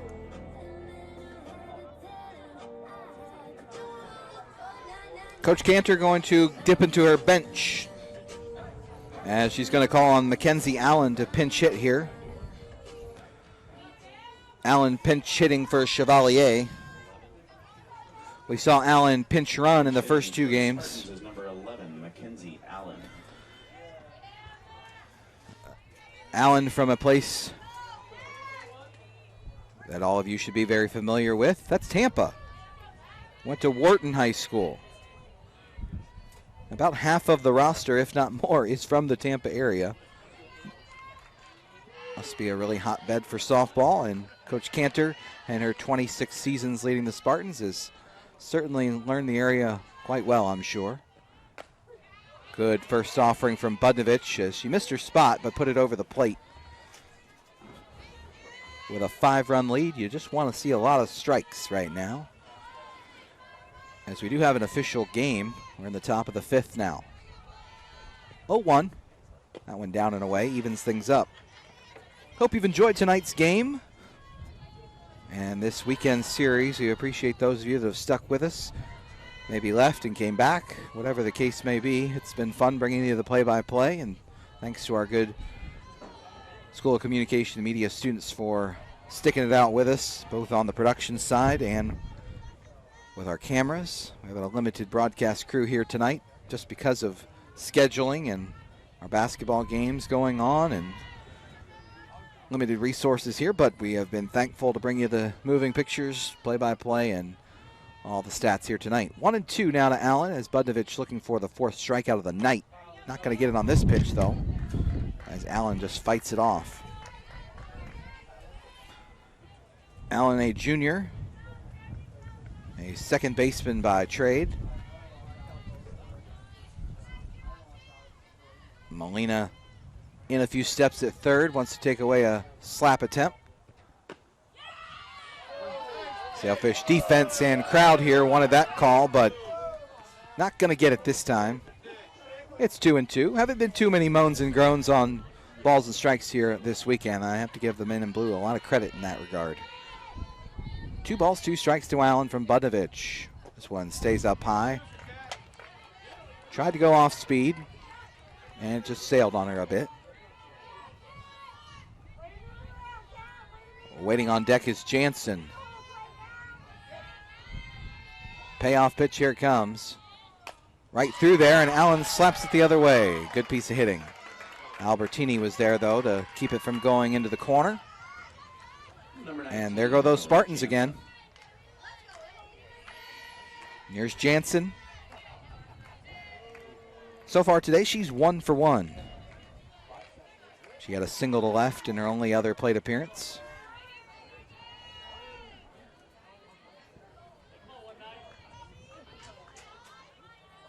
After Jansen, it'll roll back to the top of the order. Correction, after the on-deck hitter, Profit. Then it'll go back to the top of the order. This one in the dirt. Biggs digs it out. No rain right now here in the ballpark, but the wind has continued to blow stiffly out to left. 1 ball, no strikes to the right-handed hitting first baseman, Emily Jansen. In there nicely. Emily spells her name E-M-A-L-E-E.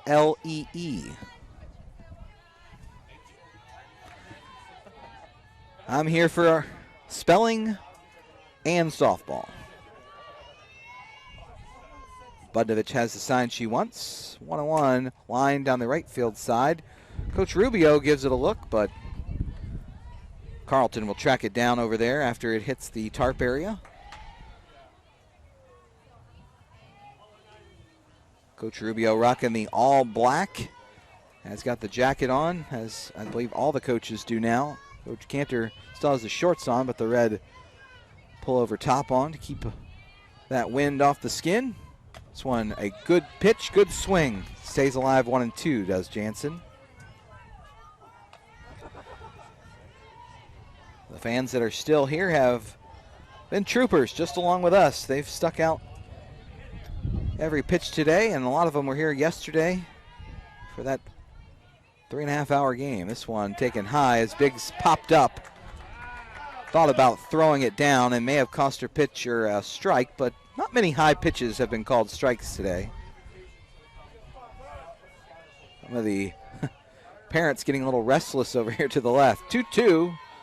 Jansen ready in the box. Allen at first. Ground ball to second. Goes to short for 1. Guerra tries to turn it, but they cannot get the speedier Jansen. Good work by West and Guerra to make sure of the out at second base. And it looks like Coach Cantor will once again go to the bench. Perhaps a pinch runner. It does look like number 1, Anissa Grant, is going to pinch run at first. We saw Grant emerge in a similar spot last night, late in the ball game, and unfortunately for her, she was picked off. Just a freshman out of the state of California. Went to Maria Carrillo High School out of Santa Rosa, California. Listed at 4'11". And also a utility player. 1 out here in the 5th. Ballmer at the plate. Correction. Profit at the plate. Keep screwing that one up. I apologize. 1-0 to her. She's the left fielder. Delaware native in her junior season with the Spartans. Budnovich trying to work out of this 5th inning jam. This one popped out of play as it clangs off the bleachers to our right.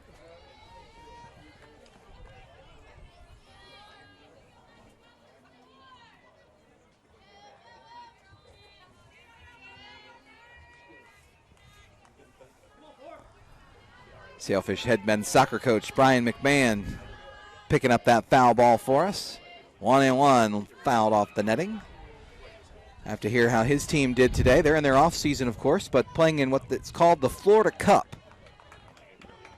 Pretty honorable invitation for his team, which if you follow Sailfish Athletics is one of the top teams in the country for men's soccer. They played Florida International University down in a friendly today, as this one's thrown up in the zone, and applying the tag was Carlton to the mask Shortstop number 2, Stefanie Ballmer. Of Grant, but she was able to scramble back. But the strikeout is the 2nd out of the inning, and that brings up Stefanie Ballmer, the shortstop. Ballmer 1 for 2. 2 outs here in the 5th. Budnovich trying to end another frame. Here it comes. Taken high as Biggs goes up to get it.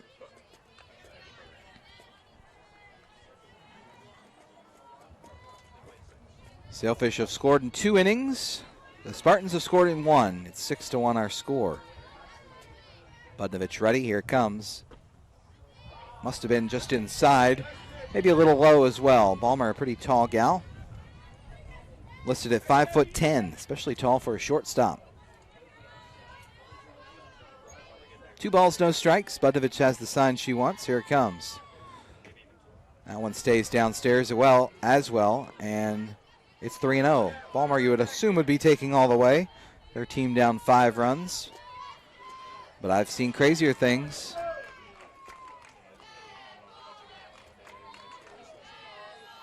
Rio pitch stays down, and Budnovich gets her first walk. She wants a new softball, and she'll toss it back in. Time is now called as Christina Clawberg will take her chances here. She is 0 for 1. A sacrifice bunt and a fly out to right today. Don't want to put too many more aboard with the Thunder coming up in Miner and Gall house. 2 outs here. We'd love to see them lead off next inning. Budnovich does the job well there by delivering a first pitch strike. Ballmer out at at first, and Grant out at second.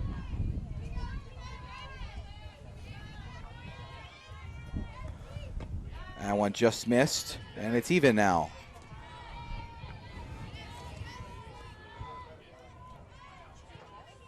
Clawberg, a senior.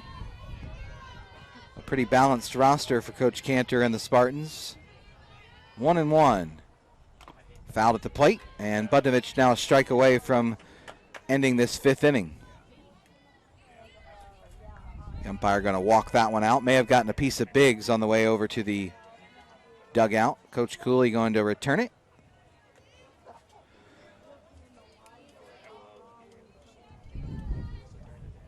Looks like our home plate umpire's checked on his catcher back there, Maddie Biggs. Looks like she's okay, so we're ready for play again.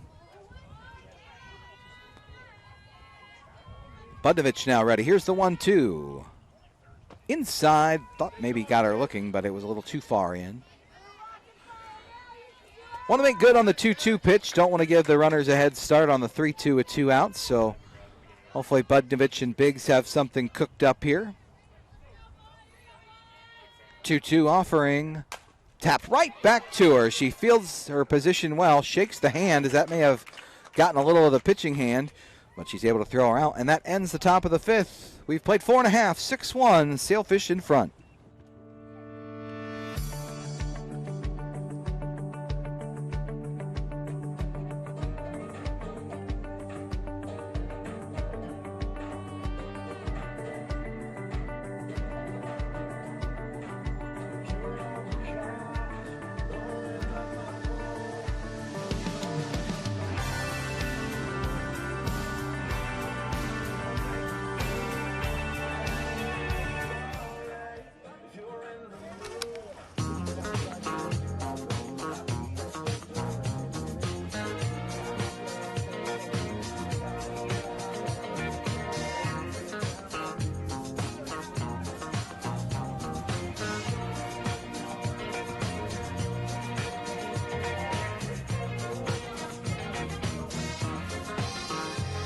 Start your day with the new Hash Brown Scramble Bowl from Chick-fil-A.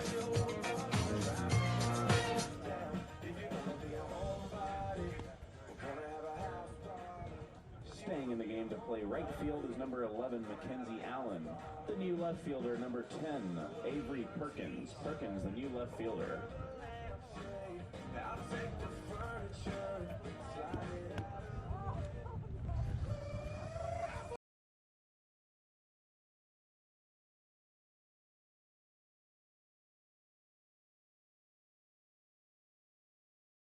Fifth inning for the Sailfish. Number 2, Liz Albert.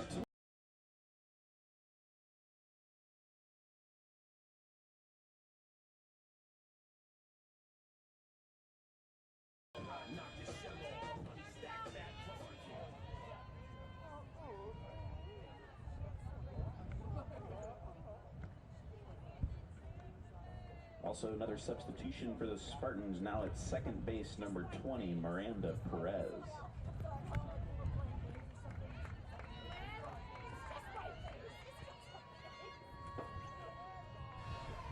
Bottom half of the 5th inning, 6-1. PBA remains in front on this one, trying to get this final game of the series. It'll be Albertini leading things off for the Fish against Jodi Handler, who's been effective in her 2 2/3. And she's popped 2 strikes in to start this bottom of the 5th.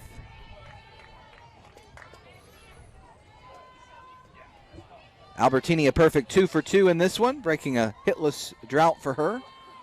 0-2, Tapper right out towards Handler, who quickly fired a first. Handler wasting no time there. And quickly 1 out. That'll bring up Faith Allen. Center fielder, number 27, Faith Allen. Allen has reached both times, neither time via a hit. Once via error, once via fielder's choice. This one just off the plate as Handler tries a similar spot. Couple defensive changes for the Spartans in this inning. Now playing left field is Avery Perkins. Mackenzie Allen stays in to play right field. That one dug out by Farrell, and it's 2-0 to the PBA center fielder. All other defensive positions, it appears, remain the same.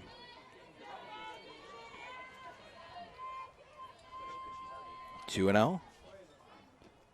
Off speed, and Allen couldn't stop her swing.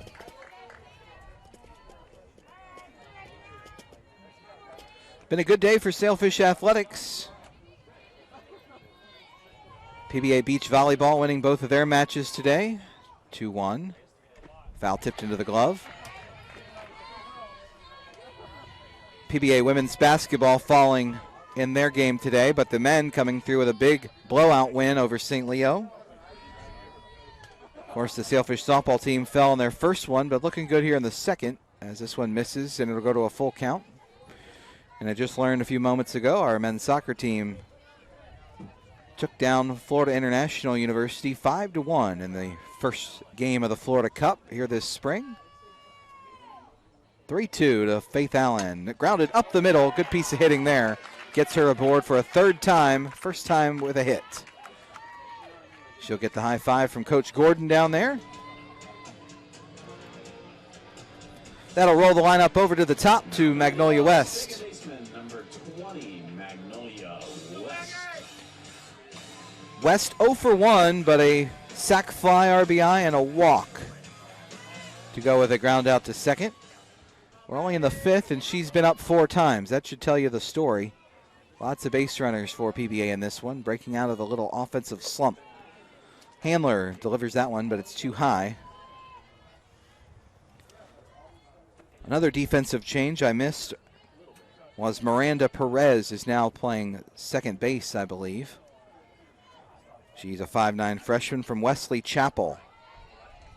That one catches the corner, evens it up at 1-1. Wesley Chapel, of course, in the Tampa area as well, very close to the campus of St. Leo University.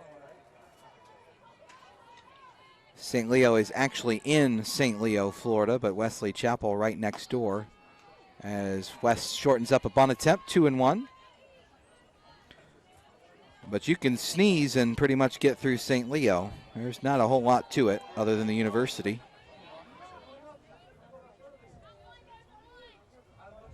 Allen at first. Could be a stolen base threat. Popped into right. That one really high, and being tested out there is Allen. She'll come over and make the grab. So West is retired, and we go to Alexis Guerra.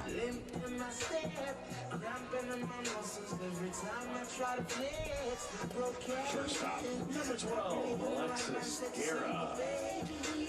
Guerra came through in a big-time way her last time up after a walk to West. She came through with a 2-run single. There goes Allen. Here's the throw down by Farrell. It will not be in time as she slid to the back corner of the bag and picks up the stolen base, her second of the game.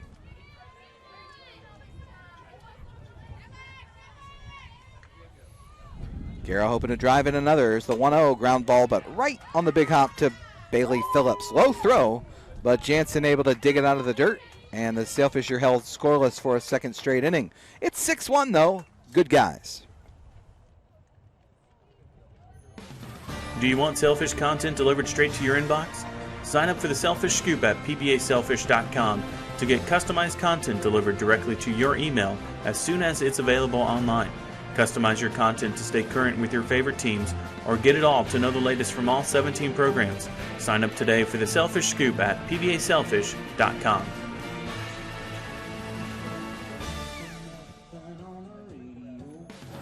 Looking for a night out with friends or family after the game?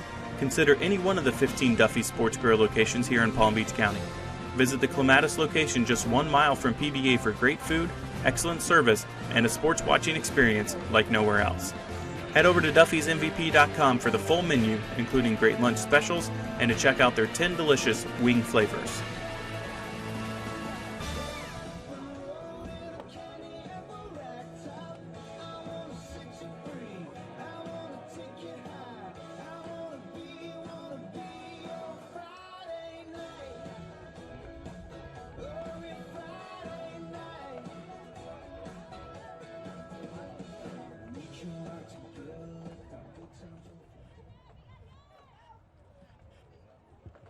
Leading off the sixth for the Spartans, number 22, Corrine Miner.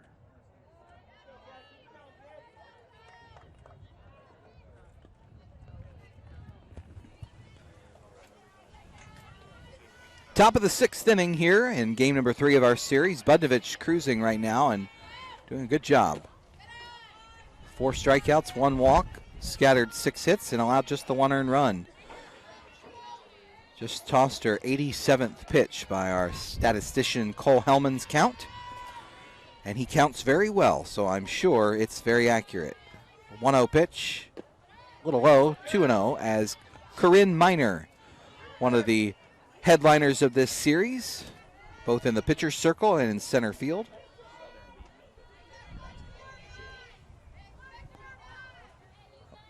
Miner trying to get aboard here to start the 6th. She fouls it off, though, as she hits it right near the on-deck batter, Gall.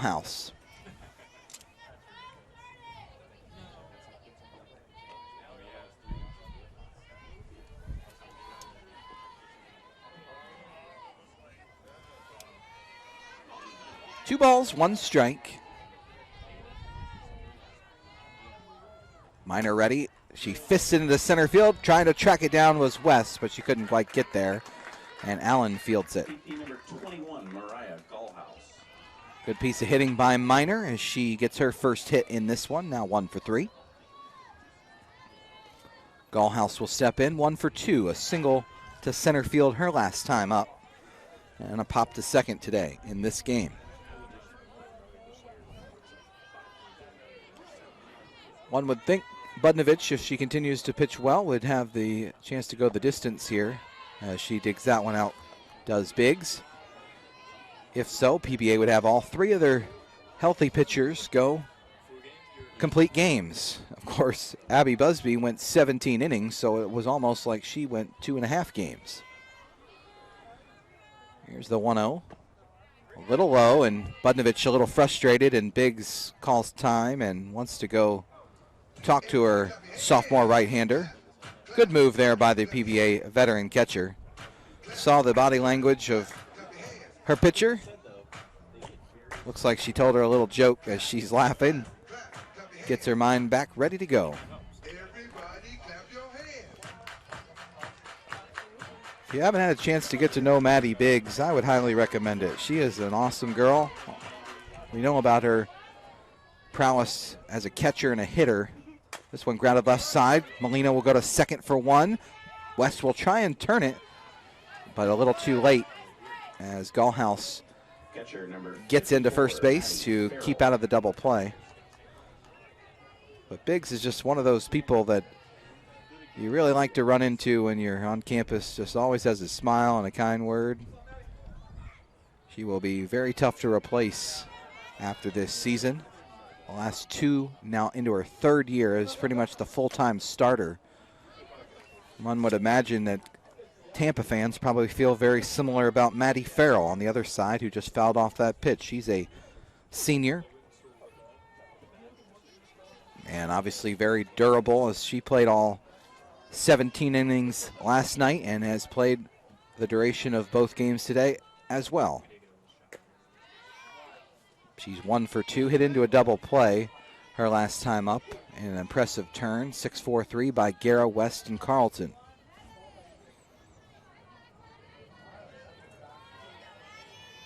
Budnovich trying to move the line along. That one hit out to deep right field. Mccluskey got a good jump on it, though, and the wind keeps that one from doing any damage.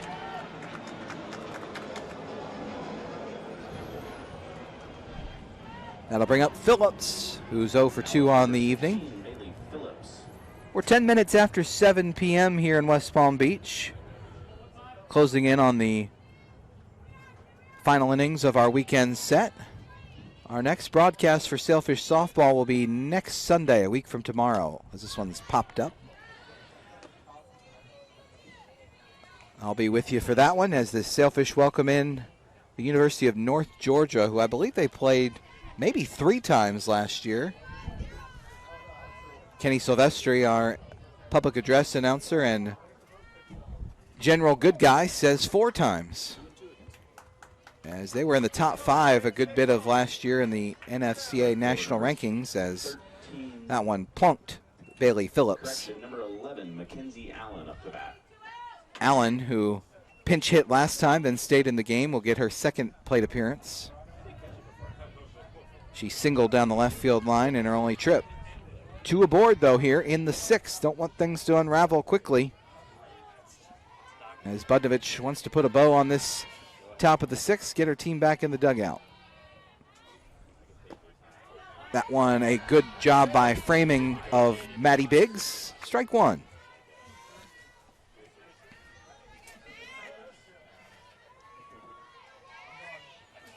Oh and 1. Allen chops at it. Molina cannot make a play, and that'll be an infield single. Couldn't get it out of her glove, and even if she had, I'm not sure if she could have gotten the speedy Allen. It was a big hop, and Allen runs very quickly down that first base line. So the bases are now loaded for Emily Jansen. So trouble brewing here for PBA in the 6th, but just one out away from ending this threat. Jansen watches strike one inside corner. She's 1 for 2 on the evening. A run scored, singled back in the 3rd, and a 4-3 ground out on a fielder's choice in the 5th. Budnovich has the sign she wants. 0-1. Chopper foul.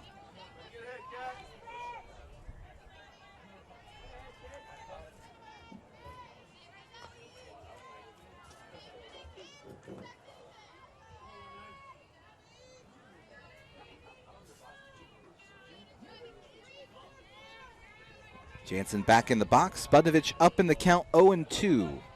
Here she comes. Inside corner, lined into left. Albertini does not make the running catch. It gets by her. That'll go all the way to the wall. 2 runs are going to score. Make that 3 runs. And things just got a lot more interesting.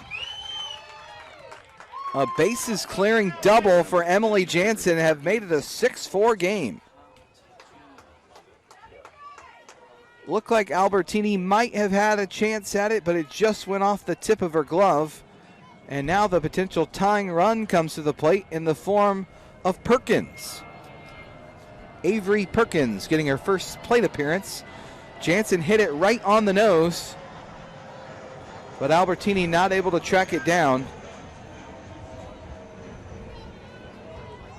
And just like that, we've got ourselves a ball game.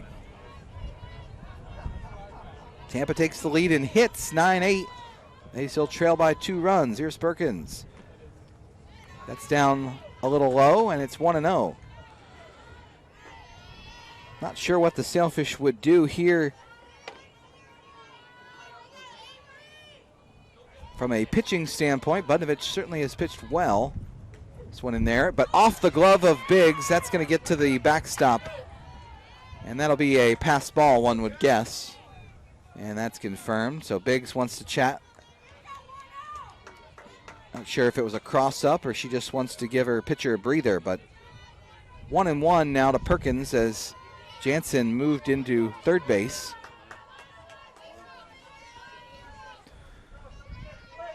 Perkins batting from the left side, ready. 1-1. Outside corner, 1-2. Good spot for that one.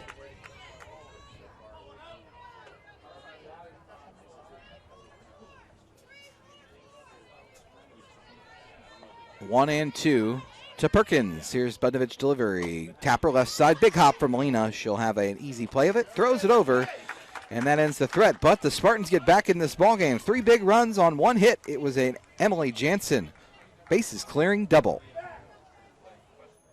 Every Sailfish team aims to look good on and off the field. So when it comes to our Nike apparel needs, we always turn to AdPro Sports.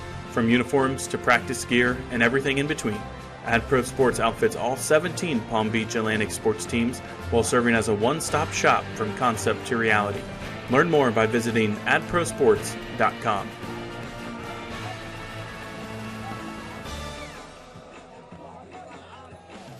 Jimmy John's of West Palm Beach is a proud sponsor of Palm Beach Atlantic Athletics, as well as the freaky fast sandwich choice of Sailfish everywhere. Whether ordering for one or a whole team, Jimmy John's can deliver right to your doorstep here in downtown West Palm Beach and provide you with some of the best sandwiches around. The Clematis location is just a few blocks away from campus, or order online at jimmyjohns.com.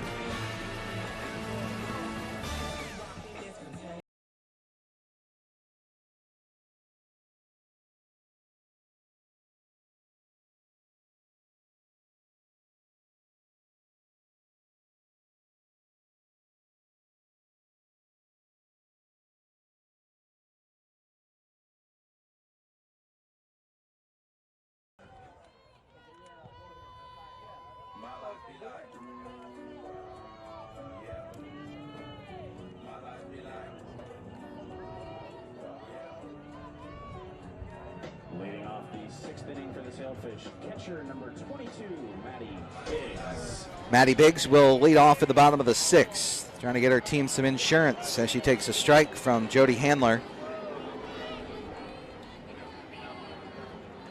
It'll be Biggs, then Mccluskey, and then Budnovich.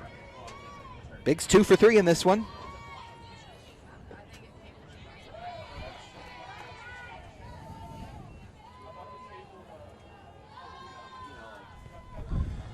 Two 2-0 to Maddie Biggs. So far in this one, a single up the middle in the first, 2-run single in the second, struck out in the third.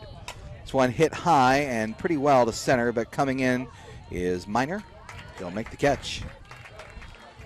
Look for a moment that she might not know where that ball was. She put it out of her hands. As to say, I can't see it, but I think she was just calling off the left fielder. Here's Mccluskey.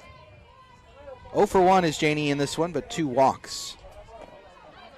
She looks at that one on the outside part, but it just is off the plate. Janey struck out her last time up after walks in the first 2 innings. 1-0 offering to her. Hit on the ground towards Ballmer. The shortstop, she'll pick it up, fire it across.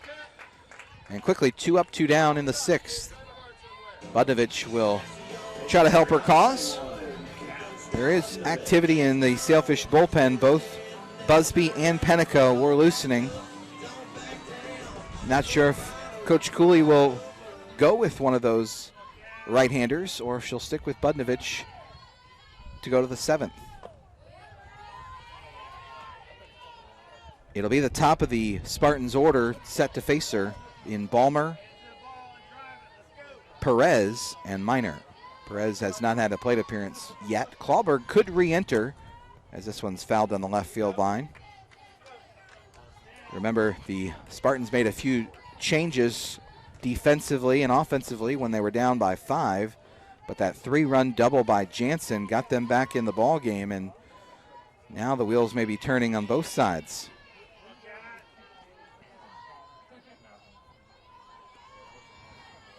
This one stays up.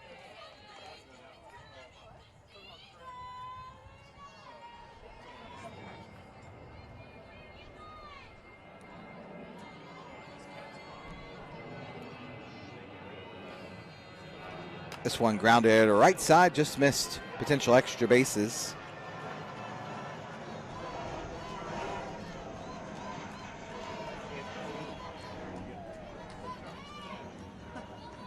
Budnovich, 2 balls, 2 strikes to her.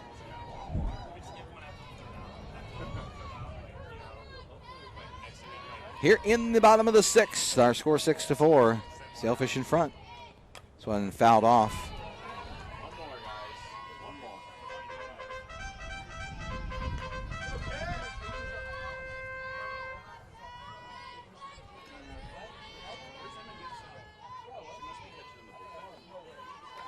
Budnovich ready. Here's the 2-2 inside and jammed her. A tough play as Perez comes running up and makes the diving, sliding, falling catch at second base. And that ends the bottom of the 6th. We'll see what comes about here in the top of the 7th as the Sailfish try to put a victory together here in the finale. When it comes to a post-game meal celebration, the Sailfish always turn to Buffalo Wild Wings. Founded in 1982 with 1 restaurant in Columbus, Ohio, Buffalo Wild Wings has grown to at least 1 location in all 50 states and specialize in providing a fun-filled atmosphere and great-tasting food. Visit the West Palm Beach location at 4576 Okeechobee Boulevard for your next family dinner or group outing.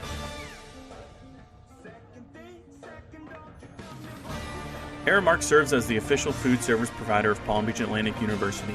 Whether it's the Fraser Dining Hall, Einstein Brothers Bagels, or our very own Green Complex Chick-fil-A, the friendly folks of Aramark are ready to serve the PBA community. Aramark serves over 1,500 colleges and universities worldwide with 270,000 employees meeting the needs of their clients every day. Find out more by visiting Aramark.com.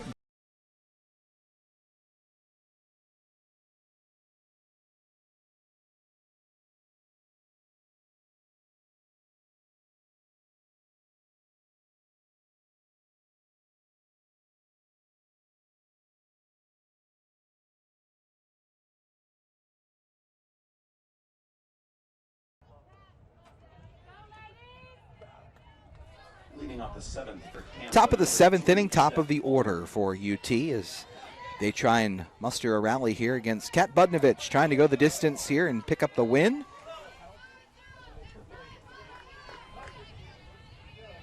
If she's going to do it, she's got to face the top 3. And it does look like a pinch hitter has grabbed a bat for UT on deck. Ansley Casillas would pinch hit for Perez, it would appear. Remember, that's the number 2 spot in the order that Clawberg had previously occupied. 1-0 now to Ballmer. That one stays low, and it's 2-0. Budovich kind of shaking her shoulder a little bit there, trying to loosen up. Remember, she was the last hitter in the previous inning, but got to assume Ballmer's taking all the way here, but who knows? 2-0. That's in there. Strike 1. Like to see a repeat of that pitch if you're a PBA fan.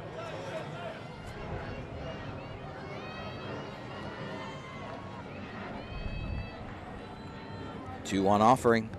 That one bowls in there wildly. Remember, Sailfish do have a couple of options to give Budnovich a breather as Molina comes in for an encouraging word.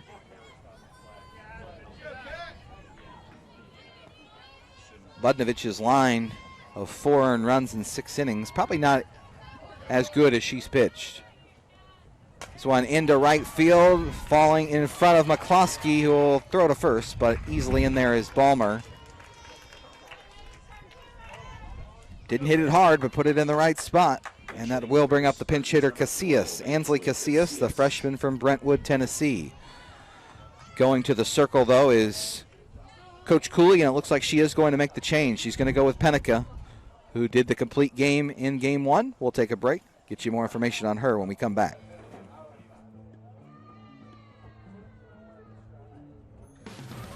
Are you in need of the latest Sailfish gear? Visit pbasailfishgear.com for all the best in Sailfish products. The official online store of PBA Athletics has everything from t-shirts, sweatshirts, and polos to drinkware, business accessories, and even pet supplies. Visit pbasailfishgear.com, your one-stop shop for Sailfish swag. Carlton. Moving over to first base will be Millie Molina, and at third base, Kat Budnovich.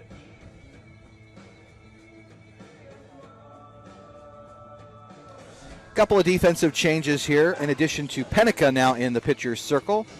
They'll go back to their alignment from Game 1, which has Carlton moving from first to right, Budnovich moving from the pitcher's circle to third base, where she's been excellent in the series. Molina goes across the diamond from third to first. So here's the situation. The potential tying run comes up to the plate in the form of pinch hitter Ansley Casillas. This is likely not a situation of a sacrifice bunt, but you never know. Spartans have put on a clinic of sorts of around 312 sac bunts in the series. Maybe an overstatement, but it has been a lot of them. But down 2 runs, one would assume they're going to have Casillas swinging away unless she tries to bunt for a hit. And it appears the PBA defense is set up in the thoughts that she will not be bunting. Remember, Miner waits on deck. Miner did homer against Penica earlier in the afternoon. Penica took the loss in Game 1, although she pitched solidly, but just not able to get the win as her team fell 5-3. She's trying for the save here. That one just a little low. Penica is not unfamiliar with this role. She did pick up, I believe, 3 saves last year.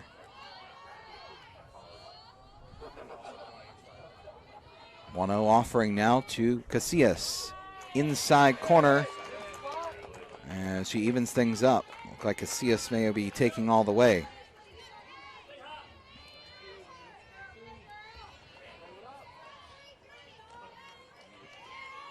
Penica ready again, takes the deep breath. Here's the 1-1 offering.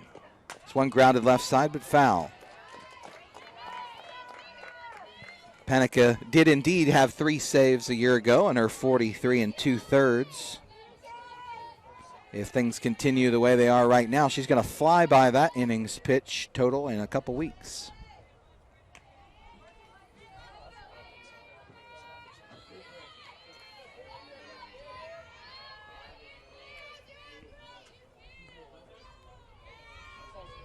Ready now is Penica, 1-2. Ground ball left side, again foul.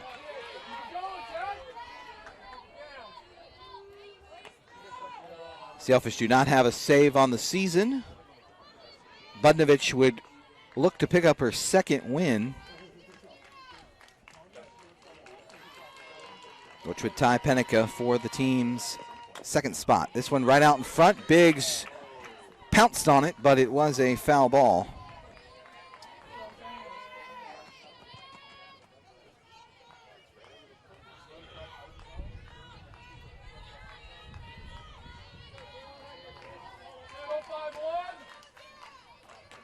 Penica trying to put the lid on this one. 1-2. Off speed. Biggs blocks it up nicely. Casillas laid off. It's a situation where if you're the infield, especially for PBA, you want to make sure a 1 out. A ground ball in the infield, make sure you take your time and field your position. Here's the 2-2 offering from Penica. Ground ball again off the body of Casillas, who's going to leave this at bat with a couple of extra bruises. All 3 games of the series have been tense. This one appeared to be not as much with a 6-1 lead, but the Spartans are not going away quietly. It's now 6-4 and a leadoff single here. 2-2. Ground ball through the left side, hit hard as Albertini comes up quickly to field it. Casillas with a big high five from her first base coach. And now that brings up Miner.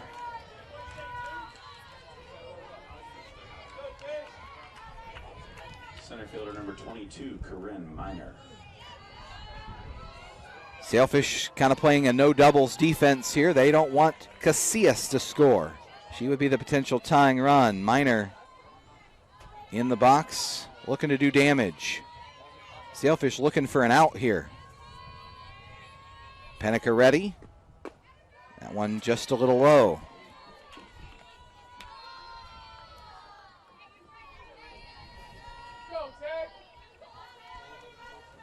11 hits now for Tampa in this game 3. Penica ready to go. Here's her 1-0. That one hits the outside corner. A couple of groans from the Tampa side. Didn't agree.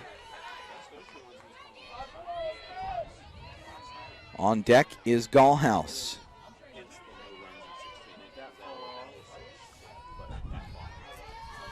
Penica ready now for the 1-1 offering. Fouled off again, so again she gets 2 strikes. Looking to put her away.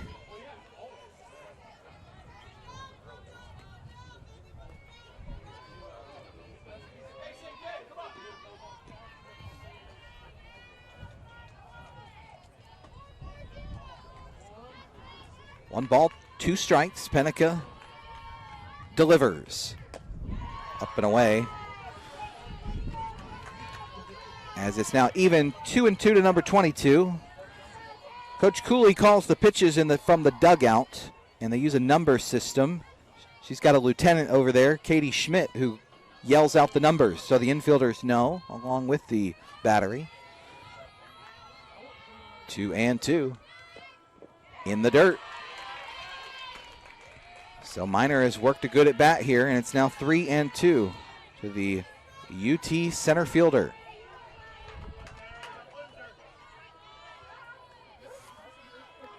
Penica wants to make good on this one. Doesn't want to put the potential go-ahead run aboard and put the potential tying run in scoring position. 3-2, here it comes. This one hit hard, but fouled on the third baseline. Good battle going on.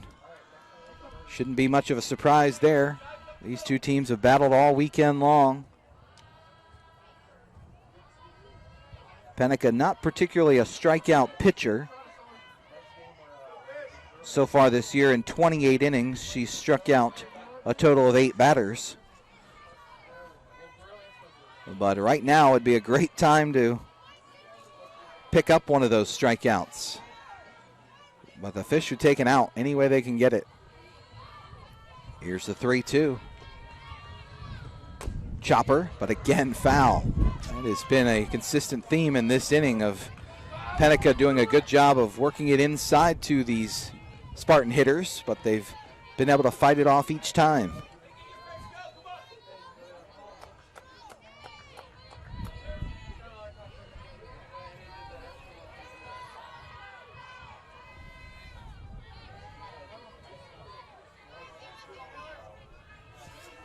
Ready again.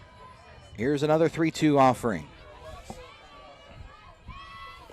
This one stays high, ball 4. Penica shakes her head, but it was definitely upstairs. And now the bases are juiced and nobody out. Mariah Gallhouse will be the batter, and she will face a new pitcher. It's going to be Abby Busby. Busby had a historic outing last night when she went all 17 innings. She comes in with a smile and a high five.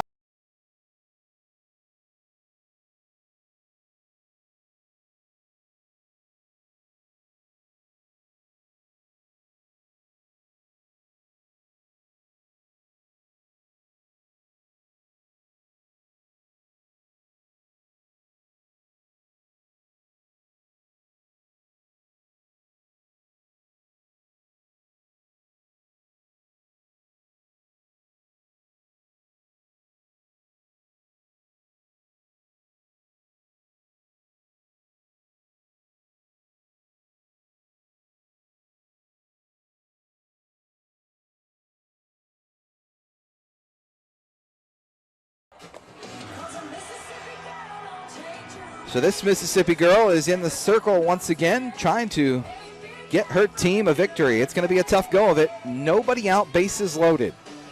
And the 4-hole hitter, Mariah Gallhouse, will step in. 1 for 3 on the day. A single back in the 4th. A couple of groundouts to 3rd and 2nd. Coach Cooley pulling out all the stops here, trying to get this final game of the series. Going to her ace, Busby. You know, she didn't want to, but the Spartans have forced her hand with their late inning heroics. Hopefully that stops right here. Busby working with her old pal, Maddie Biggs, ready to go. She has her sign. First pitch, Gallhouse fouls it off. I mentioned Penica, not really a strikeout pitcher. So far this year, Busby has been. Came into this series, 35 innings, 35 strikeouts. Not have that many, all things considered, last night. I believe 7 in 17 innings, but now would be a perfect time for one against Gallhouse. 0-1. Ground ball right back up the middle. 1 run will score. They'll wave her to the plate. No, they'll put the brakes on. She falls down, and they have her in a rundown. Budovich will throw it in. They've got her in a pickle.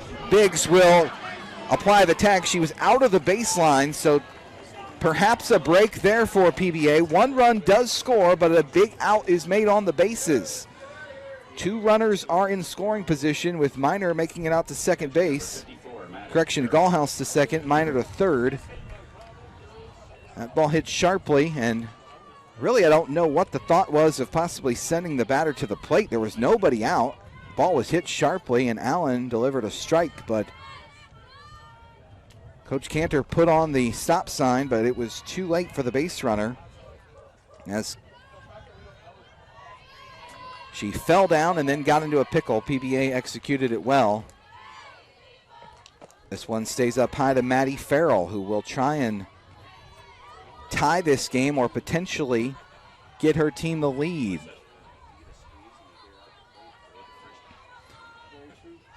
Farrell, remember, doesn't run particularly well, but there is no chance of a traditional double play. Runners at second and third. Infield has creeped in. Here's the 1-0. In the dirt, it gets by Biggs, and that's going to tie the score. Both runners move up. Biggs has been so good back there at blocking pitches in the dirt, and that one just scooted under her glove and got by her. And now it's 2-0. 6-6 our score. 5 runs total in the 6th and 7th for the Spartans. Farrell back in there. Watches that one come in for a strike. PBA infield has to come in. Anything hit at them, they'll look the runner back or throw it to the plate if she tries to score. That's Gallhouse at third as a potential go-ahead run. Farrell back in the box. Busby has her sign. Phillips on deck. Ground ball, but foul. As Farrell didn't know it was foul and kept running. Just 1 out in this inning, so a long way to go. We've been asking for it all inning, but this would be a great time for a strikeout.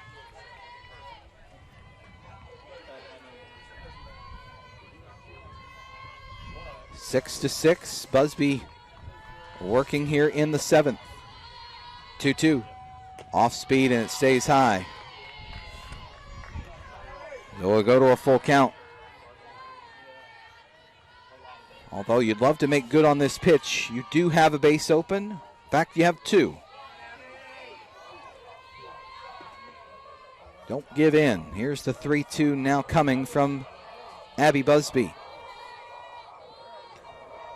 Round ball towards Guerra. They'll come to the plate. Short hop. Here's the throw. And got her. Coach Cantor comes sprinting in to argue the play, and so does the first base coach. As the home plate umpire asked the first base coach to vacate the area as he was being attacked from both sides. Not physically, but the argument there is going on between Coach Cantor and the home plate umpire.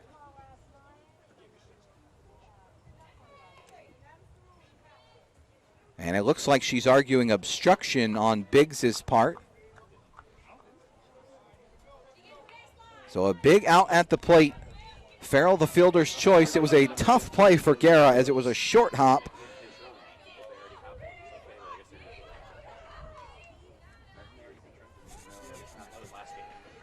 So Farrell will be pinch run for here.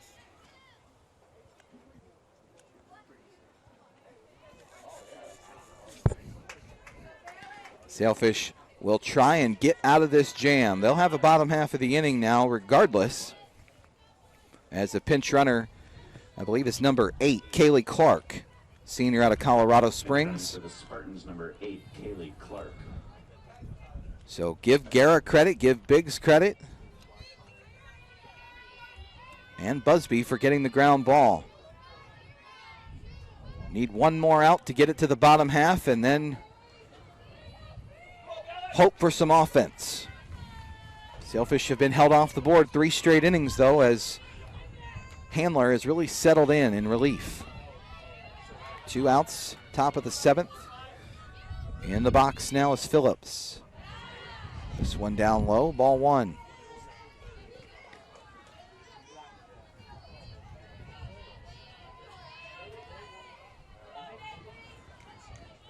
Busby's seen this before, a tie ball game. 1-0. High and away. Don't want to give a free pass here. Put the potential go-ahead run in scoring position for Mackenzie Allen, who waits on deck. Kaylee Clark, the pinch runner, is at first. If you're Tampa, it wouldn't be a bad idea to try and swipe a bag here, but they have not been a team that likes to run. This one in there for a strike, 2-1. Couldn't quite tell with Coach Cantor if she was arguing the safe call, that she got under the tag, which may have been a possibility there. I thought I heard her saying she has to clear out of the way. That's the rule, but I'm not really sure. 2-1, a swing over the top of that Busby offering from Phillips. So give these UT Spartans a lot of credit. They did not give up when they were down 6-1. It all started with that big bases clearing double by Emily Jansen. And then they've played it 2 here in the 7th to tie it. Swung on and missed, and Busby gets out of it. We'll go to the bottom of the 7th. Sailfish will now need a run to walk it off. So why are you at PBA? because I wanted to be in a Christian environment. Because I love the community. A million opportunities for me to get involved. I really find myself growing here in my walk with God.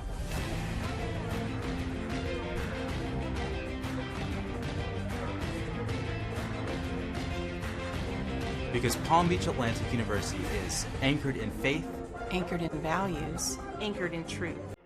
We educate, mentor, pray for our students. so they can confidently launch.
Bottom of the seventh inning, and guess what, folks? We're all tied. Have you stepped away for a few moments or a few innings? The Spartans have rallied. They scored 3 in the 6th, 2 in the 7th.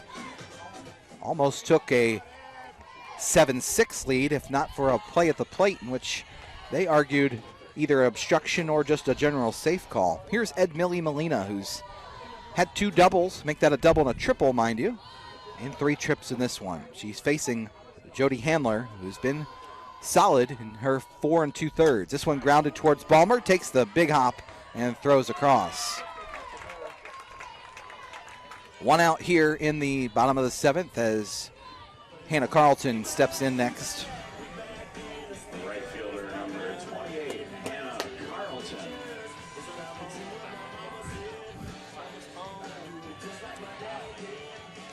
Wind has died down a little bit from earlier, but still a factor here as Carlton will step in 0 for 1.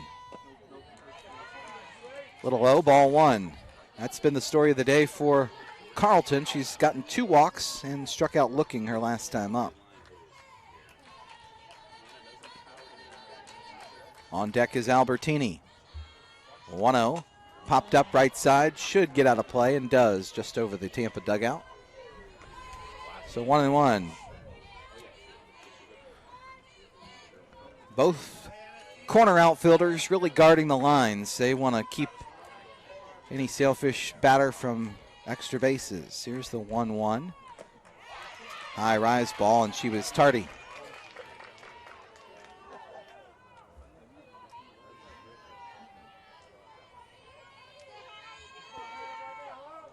Carlton down in the count now, 1-2. Here it comes. She gets a piece and stays alive. Maddie Farrell did re-enter behind the plate, and Alexa Russo is now playing second base, the 3rd different Spartan to play second in this one after a pinch runner as it evens things up 2-2. One thing you have to give Hannah credit for in this whole series is she has seen a lot of pitches. Has been almost 3-2 on every time she's been at the plate. Right now it's 2-2. Handler winds and delivers. This one fouled away. Spartans in a little bit better of a situation right now, pitching-wise. Sailfish tried to go to Busby to hopefully close it out. She came into a bases-loaded, nobody-out situation, so are really up against it as far as an option to get out of it unscathed. A pass ball didn't help the situation either, but a good defensive play by Guerra and tag by Biggs after the single and a base running error by Tampa aided the effort. 2-2. She looked to check her swing. I believe she did. I think Tampa wanted the strike call and then didn't get the appeal. So we go to another 3-2 count with Hannah Carlton. Handler ready, here it comes. Pop down the right field line, everybody chasing it. Russo in foul territory will slide to the knees and make the catch. So 2 outs here in the bottom of the 7th. If PBA wants to walk it off, it'll be up to Albertini to continue the effort. Liz has 2 hits in this game and hit the ball hard throughout the afternoon, but not really a power threat. She'll try and get on board for the next batter, Faith Allen, but she swings at ball 1.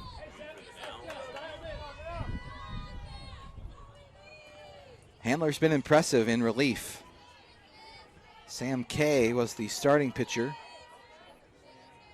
but couldn't get out of the 2nd inning, and since then Handler has come on and after a little bit of a shaky start has really settled in. Allowed no runs in the 4th, 5th, 6th, and is 1 out away here in the 7th. This one on the outside corner. Strike 2. Albertini will take a few steps out of the box to collect her thoughts. She'll show bunt and be ready to pull back. Takes it. Now would be a great time for Liz to hit one on a line towards an outfielder where they dive, miss it, goes to the wall. I'll look to speak it into existence here in the 7th inning. 2-2 to number 2 in the dirt. Give her a chance here on the 3-2 count coming up. It's 10 minutes to 8 o'clock here at Simpson Field. Bottom of the 7th, Sailfish and Spartans all tied up. 3-2, here it comes. Tapper left side, going to be a tough play, but Ballmer's there, and she'll throw her out. 1, 2, 3 go the Fish in the 7th, and guess what, folks? We have free softball.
Leading off the 8th inning for the Spartans, number 11, Mackenzie Allen.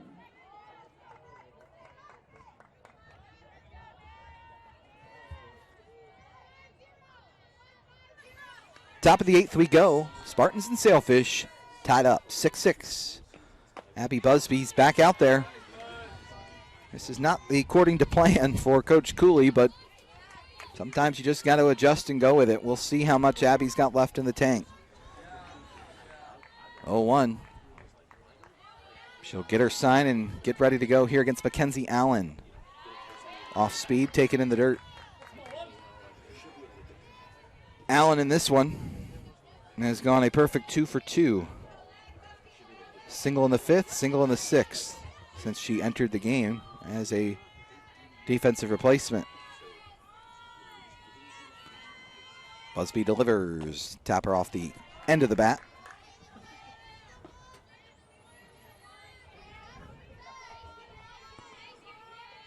It's been 3 different pitchers for the Sailfish. Started with Budnovich, who worked into the 7th, but ran into trouble. Taylor Pennica came in, couldn't settle things down from there, and then Busby now with the full inning of work with 1 strikeout. 1-2. Allen started to offer. They'll appeal, but I don't believe she went. 2-2 to Allen, who has good speed. She beat out that infield single last time with a high chopper to Molina, who was at third base then, now is at first. Buzz has the sign, wants the punch out. 2-2, Tapper left side, going to be a tough play. Budnovich fires across, and they get her. Good play there by Budnovich.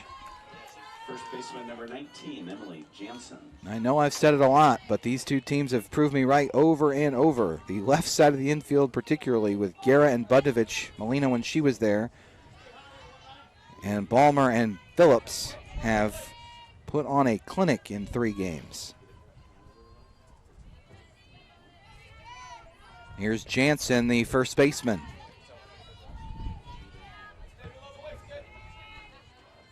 Perkins is on deck waiting. So far today, Jansen has the biggest hit perhaps.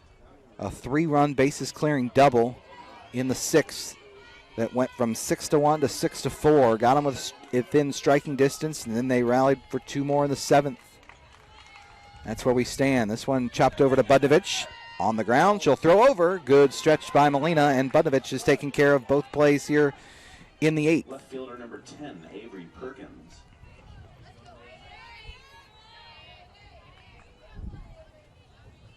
So Perkins will grab a bat and hit here with nobody aboard in the 8th. And 2 outs.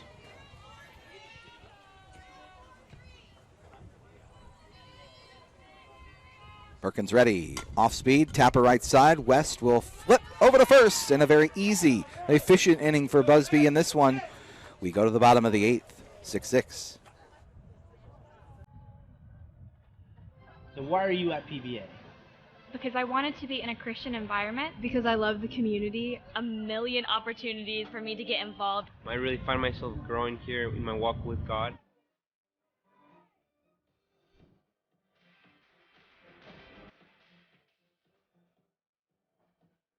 Because Palm Beach Atlantic University is anchored in faith, Anchored in values. Anchored in truth.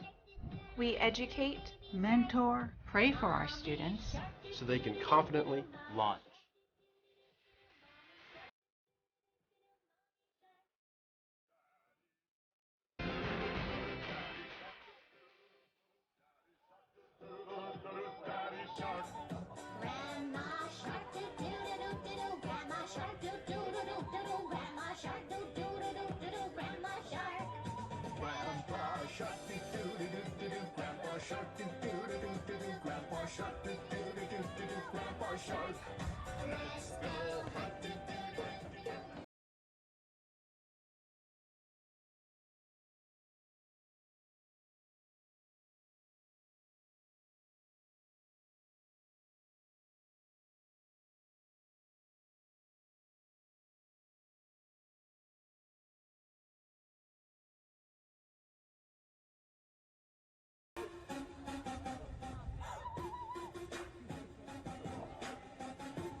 Leading off the 8th inning for the Sailfish, number 27, Faith Allen.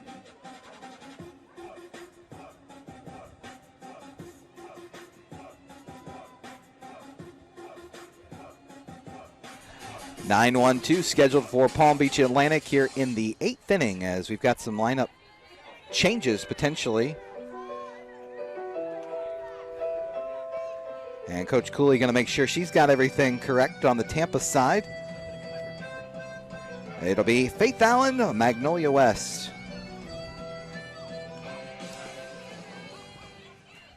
And we just had a re-entry.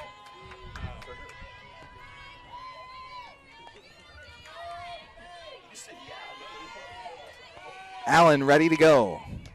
Lays down the bunt. Phillips bare hands, throws over to first, and not in time. Allen beats it out by a hair.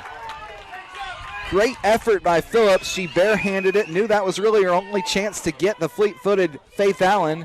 And now the Sailfish have life. That's the potential winning run.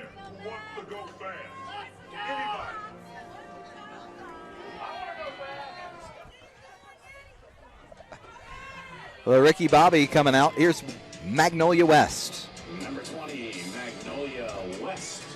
Phillips creeping in, knowing a bunt isn't out of the question. Allen at first. West shows bunt, but takes ball one. We are standing here in the press box because why not? West ready for the 1-0. Off the plate, Farrell bluffs the throw down to first. Sailfish Nation to our left, getting a little restless, and you can understand why. Extra innings in 2 out of the 3 games. West can be choosy, 2-0, pops it up. Farrell dives and almost makes a spectacular grab. Great effort by the UT catcher. All heart and desire for Maddie Farrell. Almost made a tremendous play.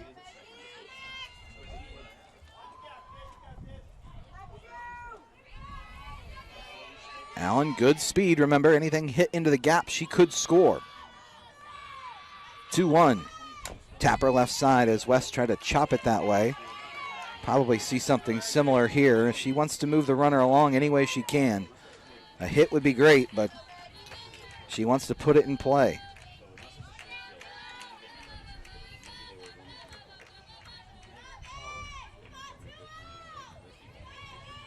Two. Tapper left side, no. It couldn't get contact this time as West is retired on strikes.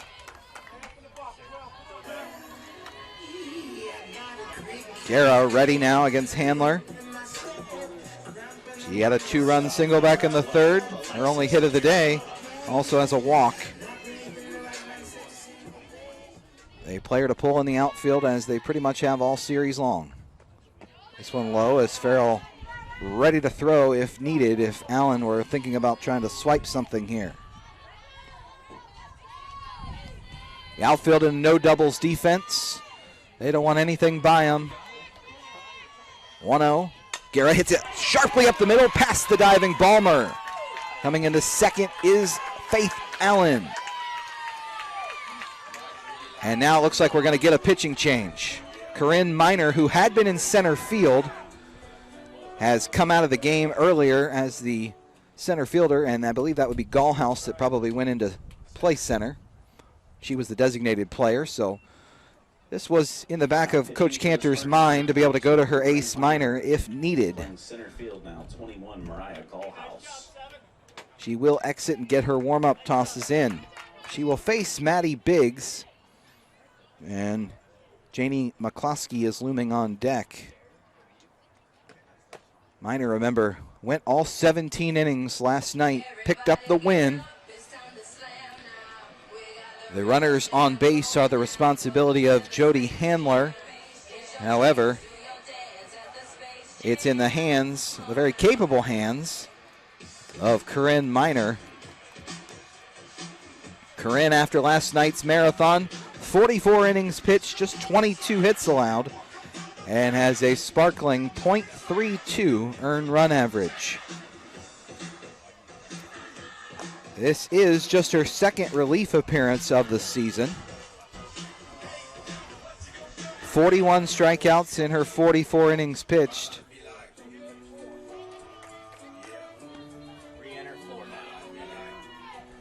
Re-entering the game and playing left field is number 4. Another defensive change for the Spartans. Emily Profit also re-enters the game. She's out in left field. Can Biggs be the hero? There's one out. Good speed at second base in Allen.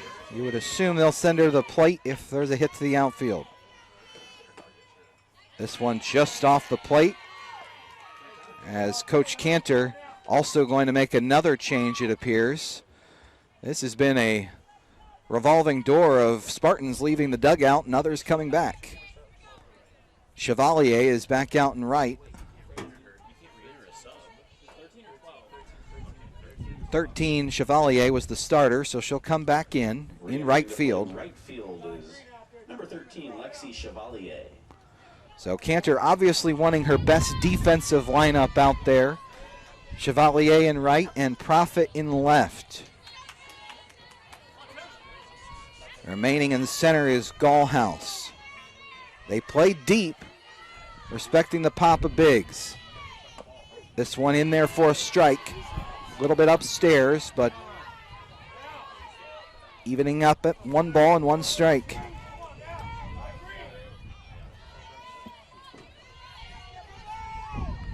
Here's the offering. Hit sharply, but foul by a few feet down the third base line. So now Biggs down to her final strike. There's all kinds of rally tactics going on in the PBA dugout. We got gloves on heads. We got visors upside down. We've got everything in the bag of tricks that they can come up with to try and pull this one out here in the 8th. Biggs has had a good series. Miner ready. Here's the 1-2. Off the fist into left. It will fall in. Allen going to sprint towards third, and she'll make it. Good base running there. Didn't want to get doubled up out at second base as that fell in front of Profit. Now Coach Cantor emerges from the dugout to shout some more instructions for her troops. Number 3, Janey Mccluskey. Outfielders have to take several steps in as well as the infield. Everybody's coming for. A long fly ball could end this one, or even a mid-fly ball. Good speed at third and Allen. Mccluskey watches that one stay high. The Sailfish crowd, although not large in size, is loud right now. 1-0. Popped up straight up the chute. Farrell cannot make the catch. That one a easy play as it would appear, but it also appeared as if Maddie Farrell may have tripped on her own mask. It was straight up. It wasn't hit all that high. And that's going to prolong the at-bat. And time was briefly called for Allen to make some moves in the dirt down there at third. One out here in the bottom of the 8th. Sailfish looking for a hero. Will it be Janey Mccluskey? 1-1. Big cut, and she fouls it back. So down 1-2. On deck is Budnovich. Although I'm sure she'd like to come through, I'm sure she'd also love to run and celebrate with her teammates if Mccluskey can come through. 1-2. Upstairs, good offering by Miner, but Mccluskey wasn't biting on the high rise ball.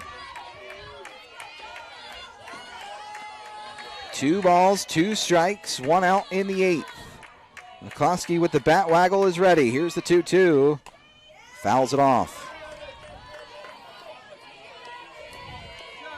Lots of pressure on the defense here. As anything hit to an infielder, they pretty much know they've got to come to the plate.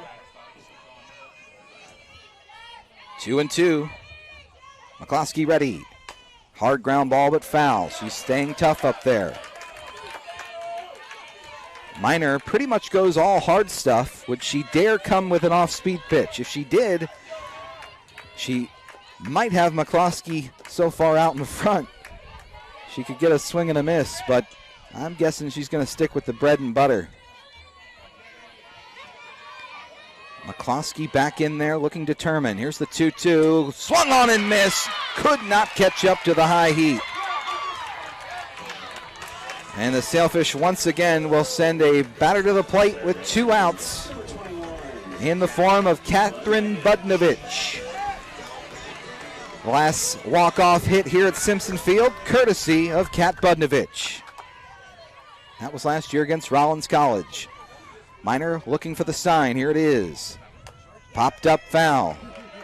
May have been a little bit up. Budnovich has had a tough series with the bat, frankly. No time like the present to make up for that with a game-winning hit. 0-1 to the third baseman, Budnovich. Lays off the high one. That's the type of pitch that Mccluskey was retired on.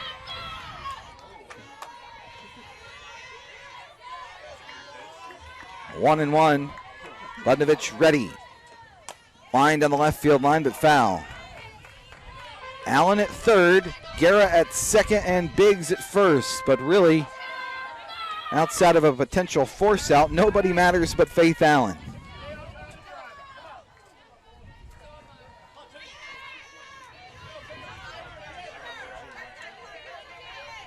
One ball, 2 strikes.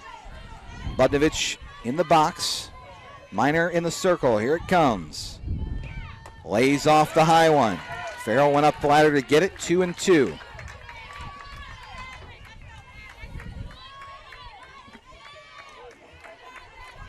That's been the one that's worked for Miner, is the one about the belt to the letters.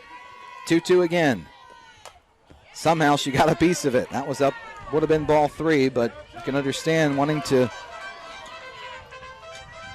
swing at anything close. 2 balls, 2 strikes, 2 outs, bottom of the 8th. Here it comes. Line down the left field line, giving Chase his profit, but it'll fall foul.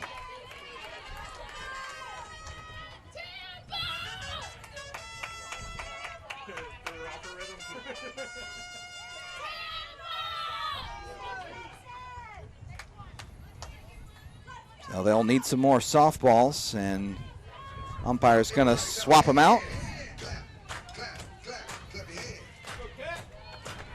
I always find it interesting in these situations. Sailfish have an on-deck batter that will never have a chance to come to the plate. 2 balls, 2 strikes, 2 outs, bottom of the 8th.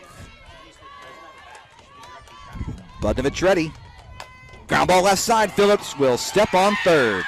Good play continues by the UT defense. And Miner comes through in the toughest moment thus far. We go to the 9th, still tied.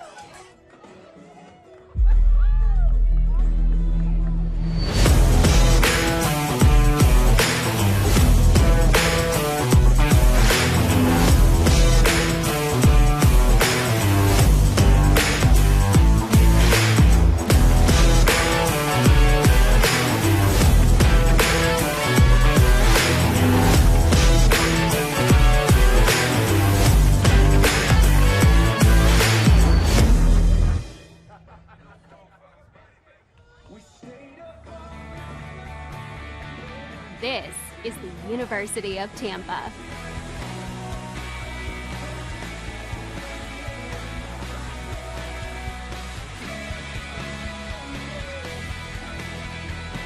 Explore your dreams. Discover your talents. Get ready to invent, innovate, and be a leader. This is the University of Tampa.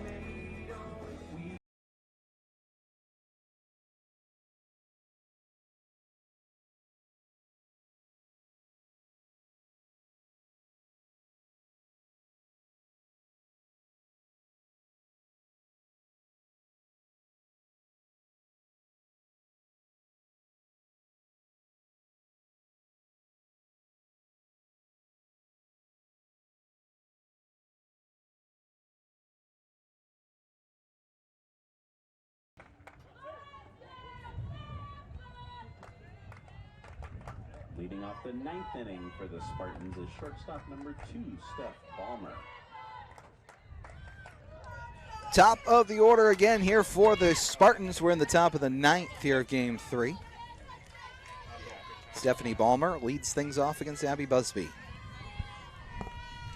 Thanks for joining us. Appreciate your attendance here as Ballmer comes up empty on the swing. Hasn't been all fun if you're a Sailfish fan, as they squandered, unfortunately, a 5-run lead, but if you like exciting moments, both sides should have their plenty in this series.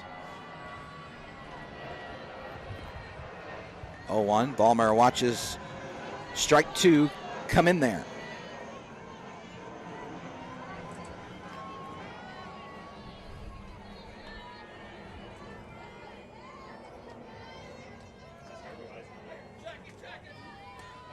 No balls, 2 strikes to the UT shortstop, just off the plate.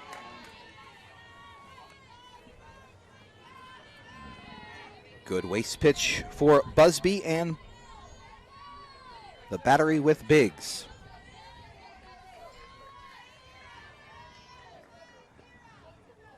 One and 2. Busby delivers this one right back to her. Short hop. She'll take her time and throw her out at first base.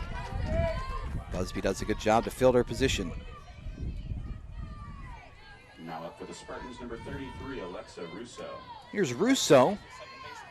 This is her first plate appearance in the game. Russo, a freshman out of Tampa and Tampa Catholic, pardon me. Sailfish have 11 hits in the ball game. The Spartans have 12. Busby looking very sharp here.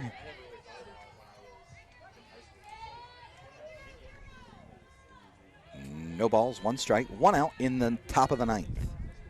Curveball nicely placed as Russo didn't agree. No balls, 2 strikes as Coach Cantor does not appear to agree with the call. Shaking her head down in the third base coaching area. Coach Rubio, hands on hips. This one off to the right side of the plate.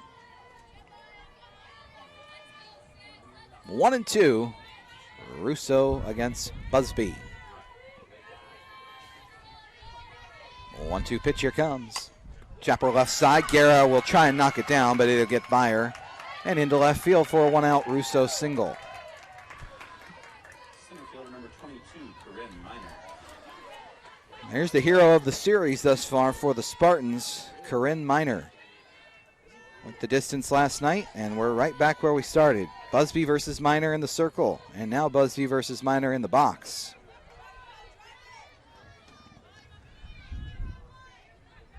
One out. Sailfish will take a second any way they can get it.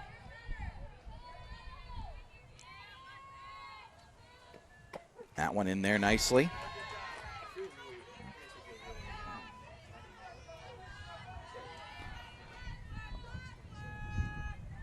Miner in this one, 1 for 3. Does have a walk in addition to her single. Off speed and had her reaching for that one. Quickly 0-2. Busby pounding the strike zone here in the 9th, as she's done for most of this 2020 season. One thing you like to see as a coach or a fan or anybody is a player get better and better every year. That's certainly the case with Busby.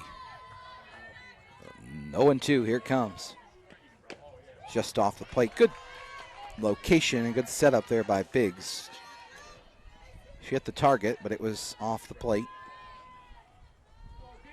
Russo at first, and Miner in the box.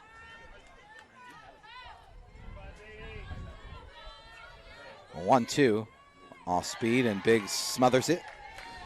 Of course, PBA, we've mentioned frequently their injury issues right now, so their lineup card was fairly short to start this series and start this game. Tampa the exact opposite, but Tampa is now starting to run low on options in terms of substitutions. 2-2 to Miner. Here's the pitch.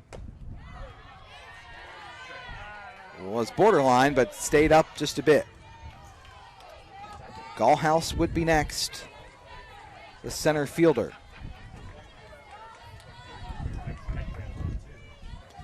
Miner back in the box, ready for this 3-2 offering from Busby. Here it comes.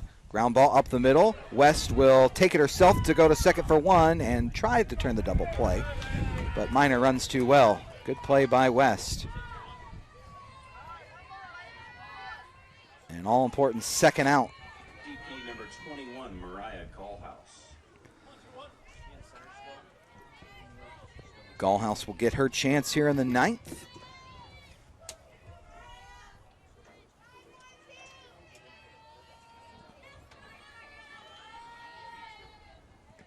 Ground ball towards Guerra. She'll retreat, go to second. No, she throws it away. It gets into right field. Coming to back up the play is Carlton. Both runners move up a base. The throw just off the mark by Lexi, trying to throw it to West, covering. And that's the first error of the game for PBA. That'll bring up Farrell. Catcher number 54, Maddie Farrell. Farrell in this one, 1 for 4. Was going to be a close play at second for the Force, but a good throw likely gets her. Fielder's choice and an E6. Busby ready, off speed. Taken up high, ball 1 to Farrell. Farrell has singled, hit into a double play, flown out to right, and grounded out to shortstop. Wind's really whipping as Coach Cooley is going to take this opportunity to talk things over with her full infield.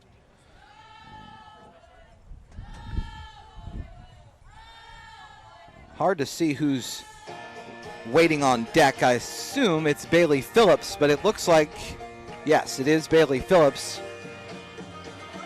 So this could be an opportunity where Cooley wants to ask her pitcher and catcher especially, who do you want to face, Farrell or Phillips? If you pitch around Farrell with first base open, you do set up the potential force at any base, but then of course you do also risk the issue of a walk forcing in a run. My guess is they'll attack Farrell right here. 1 ball, no strikes. Busby looks to the wrist, has the sign she wants. No. They're going to have to go and talk about it one more time.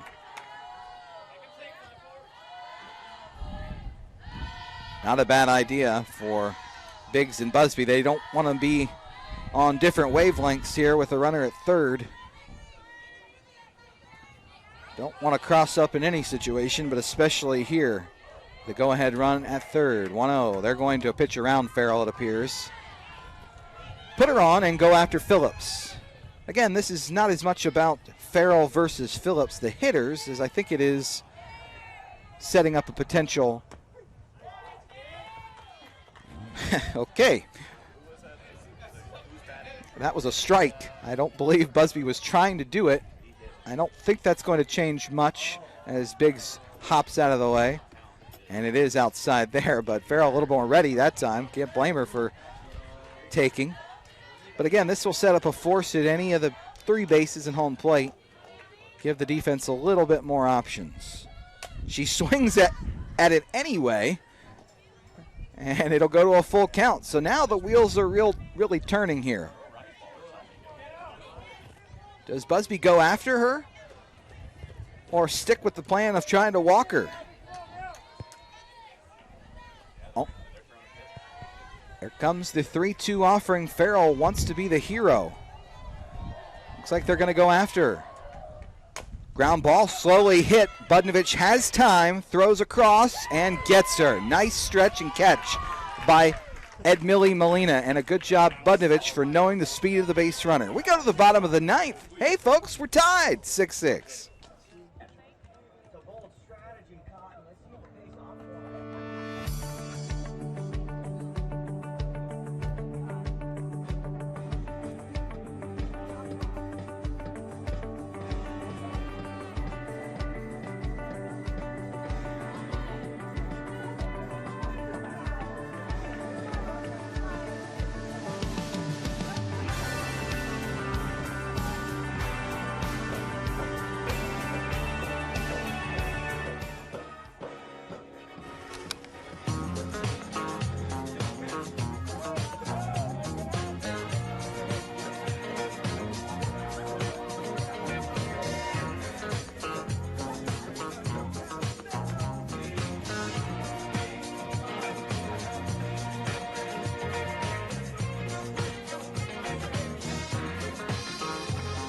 Start your day with the new Hash Brown Scramble Bowl from Chick-fil-A.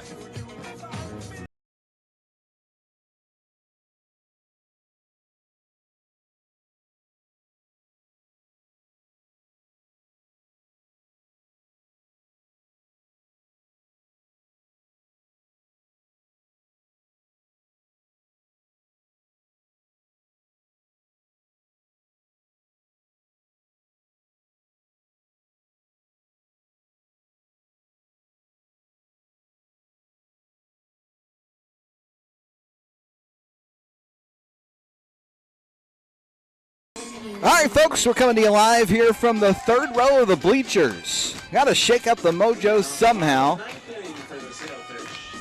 So I'll bring you the play-by-play here from row number 3. Prime seats here at Simpson Field. If you're thinking about making the trip out, plenty of good seats still available. It'll be Edmilly Molina leading things off here in the bottom of the 9th. And we're tied 6-6. Molina's had a good day at the plate, double and a triple as she lines this one down the left field line. Put a good swing on it. That's been in her repertoire tonight. Love to see her rip one into a gap somewhere and get extra bases. Hannah Carlton waits on deck. 0-1 Miner back in the circle. This one in there, strike 2. Right about the belt.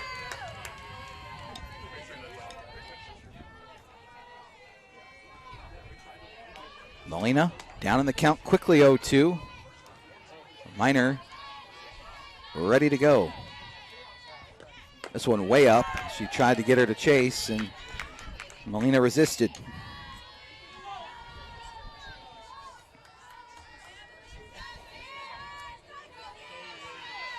Molina taking her time. Now she's back in the box. Here it is. Line through the left side and into the glove of Emily Profit. Great piece of hitting there by Molina to go the other way, get on base, and now there goes Molina. She's going to take off for second base. Here's the tag, and she's thrown out. We saw that from Edmilly earlier in the season, and she was successful there. It was ill-advised. So we'll start things up again. You like the aggressive nature, but right there is probably not the best time to do it. Give Miner credit and the infield for UT. Here's Carlton.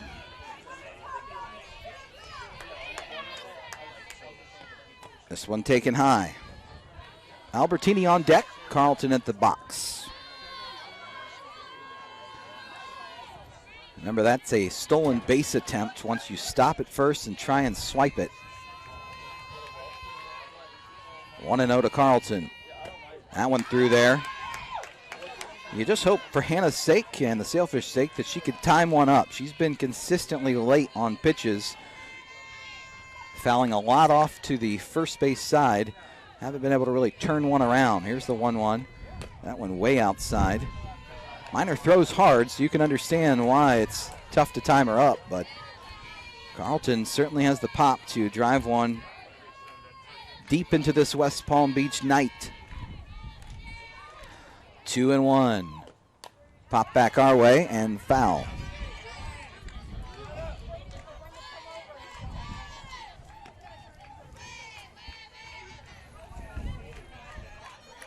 We've played 8.5.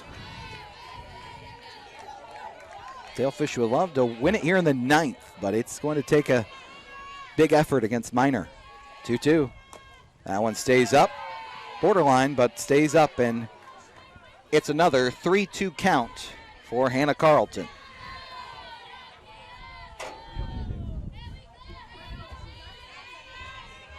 (3-2). Here we go. This one jammed, and it'll go back to the netting. Farrell will try and retrieve it, and we'll do it again.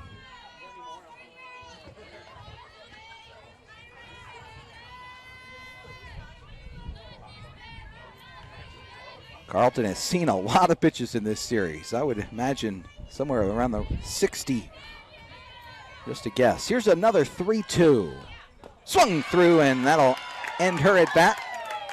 And the Sailfish down to their last out here in the ninth.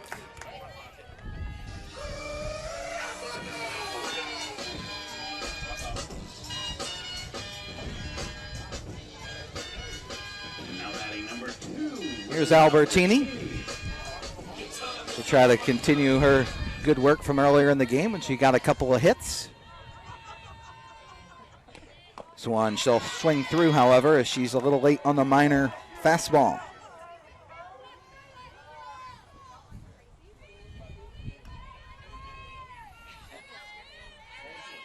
Albertini trying to find her way aboard any way she can.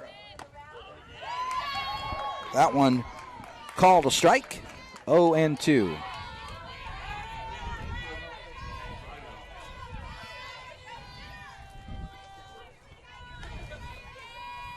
No balls, 2 strikes to the PBA senior left fielder. She fouls that one off just to stay alive.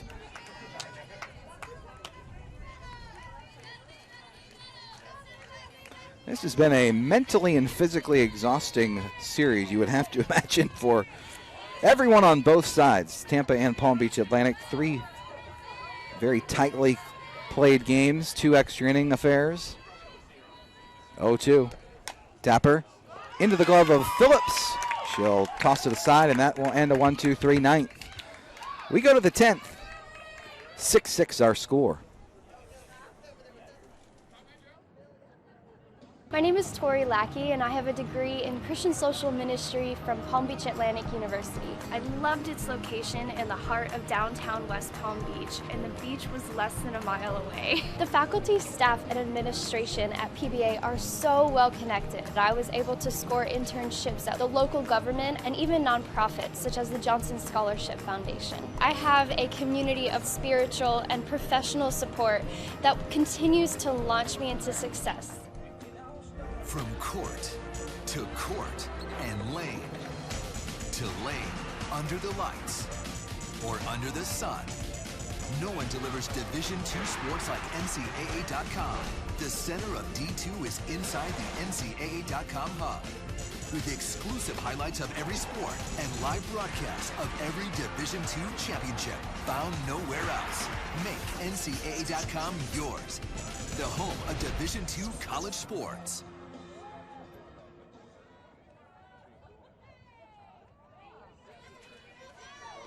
We go to the top half of the 10th inning, 6-6. Here in the 10th inning is number 15, Bailey Phillips. Third baseman Bailey Phillips will have the bat in her hands and try and push her team in front.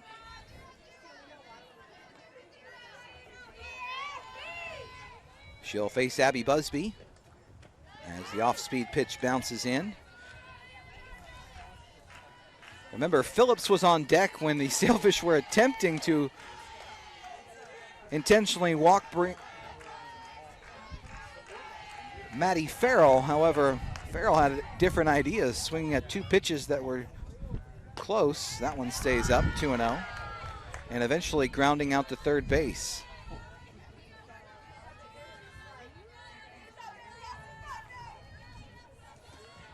Busby now entering what'll be her 4th inning of work in relief. Chop foul off the body of Phillips for a first strike of the at-bat.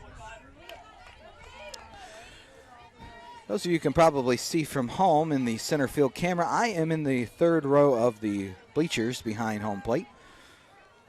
I've made a deal with myself to move 1 row closer each inning that we go. Hopefully I don't end up on the field. Here's the 2-1. Ground ball weakly. Busby, like a cat, pounces on it and gets her at first. And then bring up Chevalier. Number 13, Lexi Chevalier. Chevalier took a break in middle of the game, was subbed out, and then in that tense bottom of the 7th, she was re-entered defensively and back out in the box. On deck is Jansen. That one in there for a strike. PBA will have Faith Allen, Magnolia West, and Alexis Guerra scheduled to hit in the bottom of this 10th inning frame. Good off-speed pitch from Abby. We haven't seen a lot of those in this relief stint. Saw it be effective for her in last night's marathon. Today, though, it's been mostly in and out with the fastball. Occasional curve. 0-2. Chevalier fouls it off the glove of Biggs, who hobbles around a little bit. And we've talked about the great work of the pitchers on both sides, and it's understandably so. They've been outstanding when they've needed to, and big pitches all three games. But Maddie Farrell and Maddie Biggs, the two catchers for these respective teams, deserve a Purple Heart for all they've done. 0-2, they'll set up away. Almost caught the corner as it came back over near the plate, but Biggs had to reach so far back to her left that wasn't likely to be called a strike. Also might have been a little bit low as Chevalier remains down in the count 1-2. Off speed, and she got her. Nice pitch there as the Sailfish are 1 out away from getting their team back up there in the bottom of the 10th. First baseman number 19, Emily Jansen. Jansen had that big hit back in the 6th, that 3-run double. 2 outs here in the 10th. This one off the plate. Emily Profit waits on deck.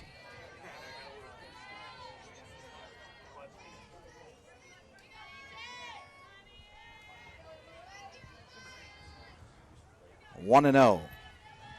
Jansen ready. Way out in front of that offering, came up empty.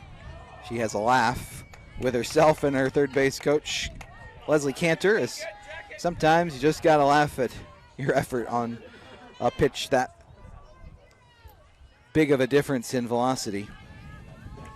1-1. That's right through there, and it's 1-2. Busby may be fatigued, and how could you not be after yesterday?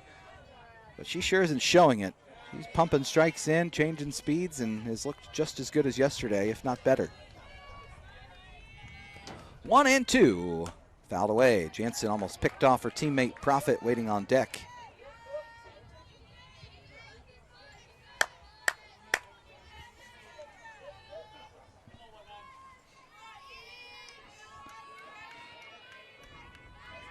Jansen in the front half of the batter's box. Busby shakes off the sign. What does she want to come back with here? 1-2. Off speed, and Jansen waited back on it. West Fields throws and cannot get her. Molina gave the big stretch, and it was a great effort, but it looks like Jansen beat the wrap. We haven't had a lot of really close plays at first in this series, which is rather astounding when you consider how many plays there have been. But I think the umpires have pretty much gotten it right. They've had a great series themselves. 2 outs, top of the 10th. Here's Profit. She'll take the strike. The Spartans haven't been active on the base paths in this series. Why start now? But you still got to be aware. Jansen at first, Profit in the box. Here's Busby's delivery. Ground ball up the middle, knocked down by Abby. She'll take her time and throw her out. And that takes us to the bottom of the 10th. 6-6 our score. Stick with us here on the Sailfish Sports Network. The Sailfish Booster Club is responsible for raising funds to support our athletic teams with travel, uniforms, and equipment. Even small gifts can go a long way in supporting our teams. It is only through the generous gifts of all of our supporters that all the costs of our athletic programs can be funded. If you are currently a member, thank you. If you are not, please visit pvasailfish.com/give today and become a member of the Sailfish Booster Club. The Arrigo Automotive Group are longtime supporters of Palm Beach Atlantic University. Known for their wide selection of vehicle offerings at multiple locations in South Florida, Arrigo offers a comprehensive new and used car buying experience, including parts, service, and repairs, not to mention straightforward financing. Search their inventory and schedule a test drive from your smartphone or by visiting them online at arrigo.net today.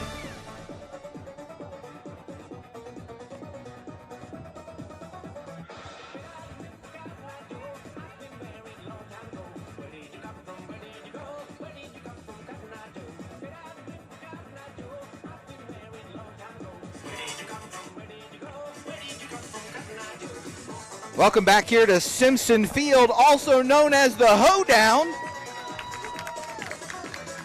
Little Cotton Eye Joe getting us ready to go here in inning number 10. As promised, I've moved a row closer. It's now row number 2. Faith Allen will try and get the rally started here. Prime seats for a prime game. Here we are, bottom 10, 6-6. Went off the plate. Allen has been aboard several times today, but we'd like her to get aboard one more.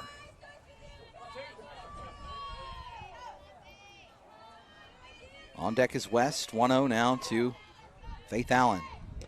This one popped to left, out of play. 6-6, a total of 26 hits between the two teams and the 12 runs. Sailfish scored early and often. Spartans scored late. 1-1. Popped again, foul. West tried to field it off the netting. It's Miner and Busby once again here in softball action at Simpson Field. 1-2. Allen trying to stay alive. Off the plate, 2 balls, 2 strikes.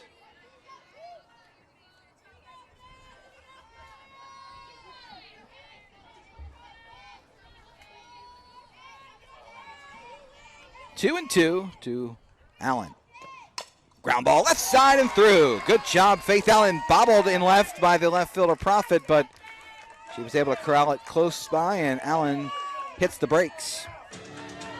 Once again, PBA has the right players up. Last time this happened, West was unable to get a bunt down and then ended up striking out. Be interesting to see here if Coach Cooley goes with the same strategy or if she mixes it up. Biggs on deck. Correction, Guerra on deck, my apologies. Allen at first. Here's the pitch to her. That's off the edge of the plate for strike 1. No sign of a bunt. West looks to her wrist to get the number sign from her head coach, Jessica Cooley.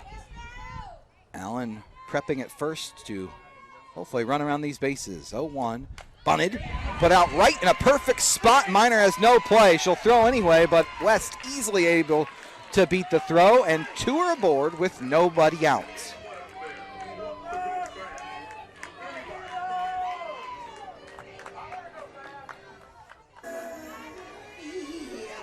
That'll bring Alexis Guerra to the plate. Will she be asked to lay down a bunt as well?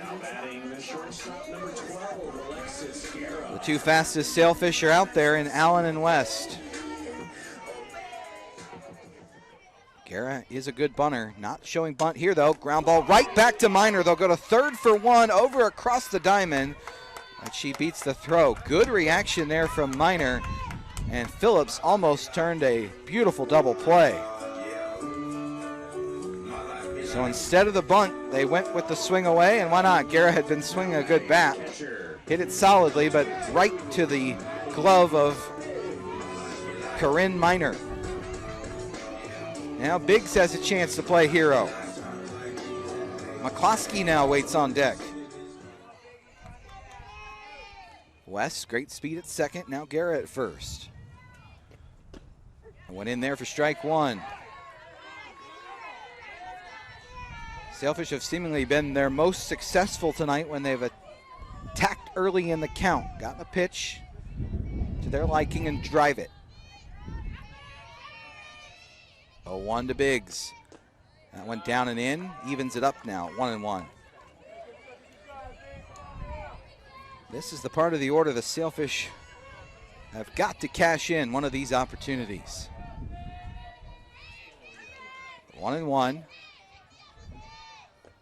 That went out of the zone, 2-1.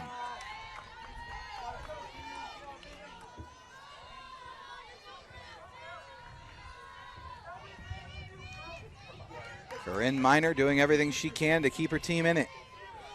Biggs wants to slash that dream. Here's the 2-1. Line towards the shortstop. Ballmer, it's off her glove. Everybody will move up a base. And once again, here we go. Base is loaded. Janey Mccluskey. We saw this a few innings back. And a strikeout of Mccluskey spoiled it.